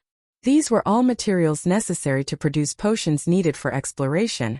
Yet Blue Phoenix had put in a request for more than 90% of the guild's stockpile for these materials. However, neither Ku Rong nor the Grand Elders of the guild tried to stop Blue Phoenix. On the contrary, they immediately approved Blue Phoenix's request and instructed the warehouse manager to supply Blue Phoenix with all of the requested materials. They also didn't bother questioning her purpose for these materials. After all, in the current Dragon Phoenix Pavilion, Phoenix Rain could already be considered the pseudo-great pavilion master. She was well within her authority to make use of these materials. Meanwhile, this shocking piece of news also entered the various superpowers' ears immediately. You're tuning in to the Li Mei's Sword of Destiny YouTube channel. We're so grateful for your support, and don't forget to subscribe to join us on this incredible journey through captivating stories. Your generosity through donations truly makes a world of difference, as it's the primary source of revenue that allows me to expand and enhance this channel for you. Thank you from the bottom of my heart for being a part of this adventure.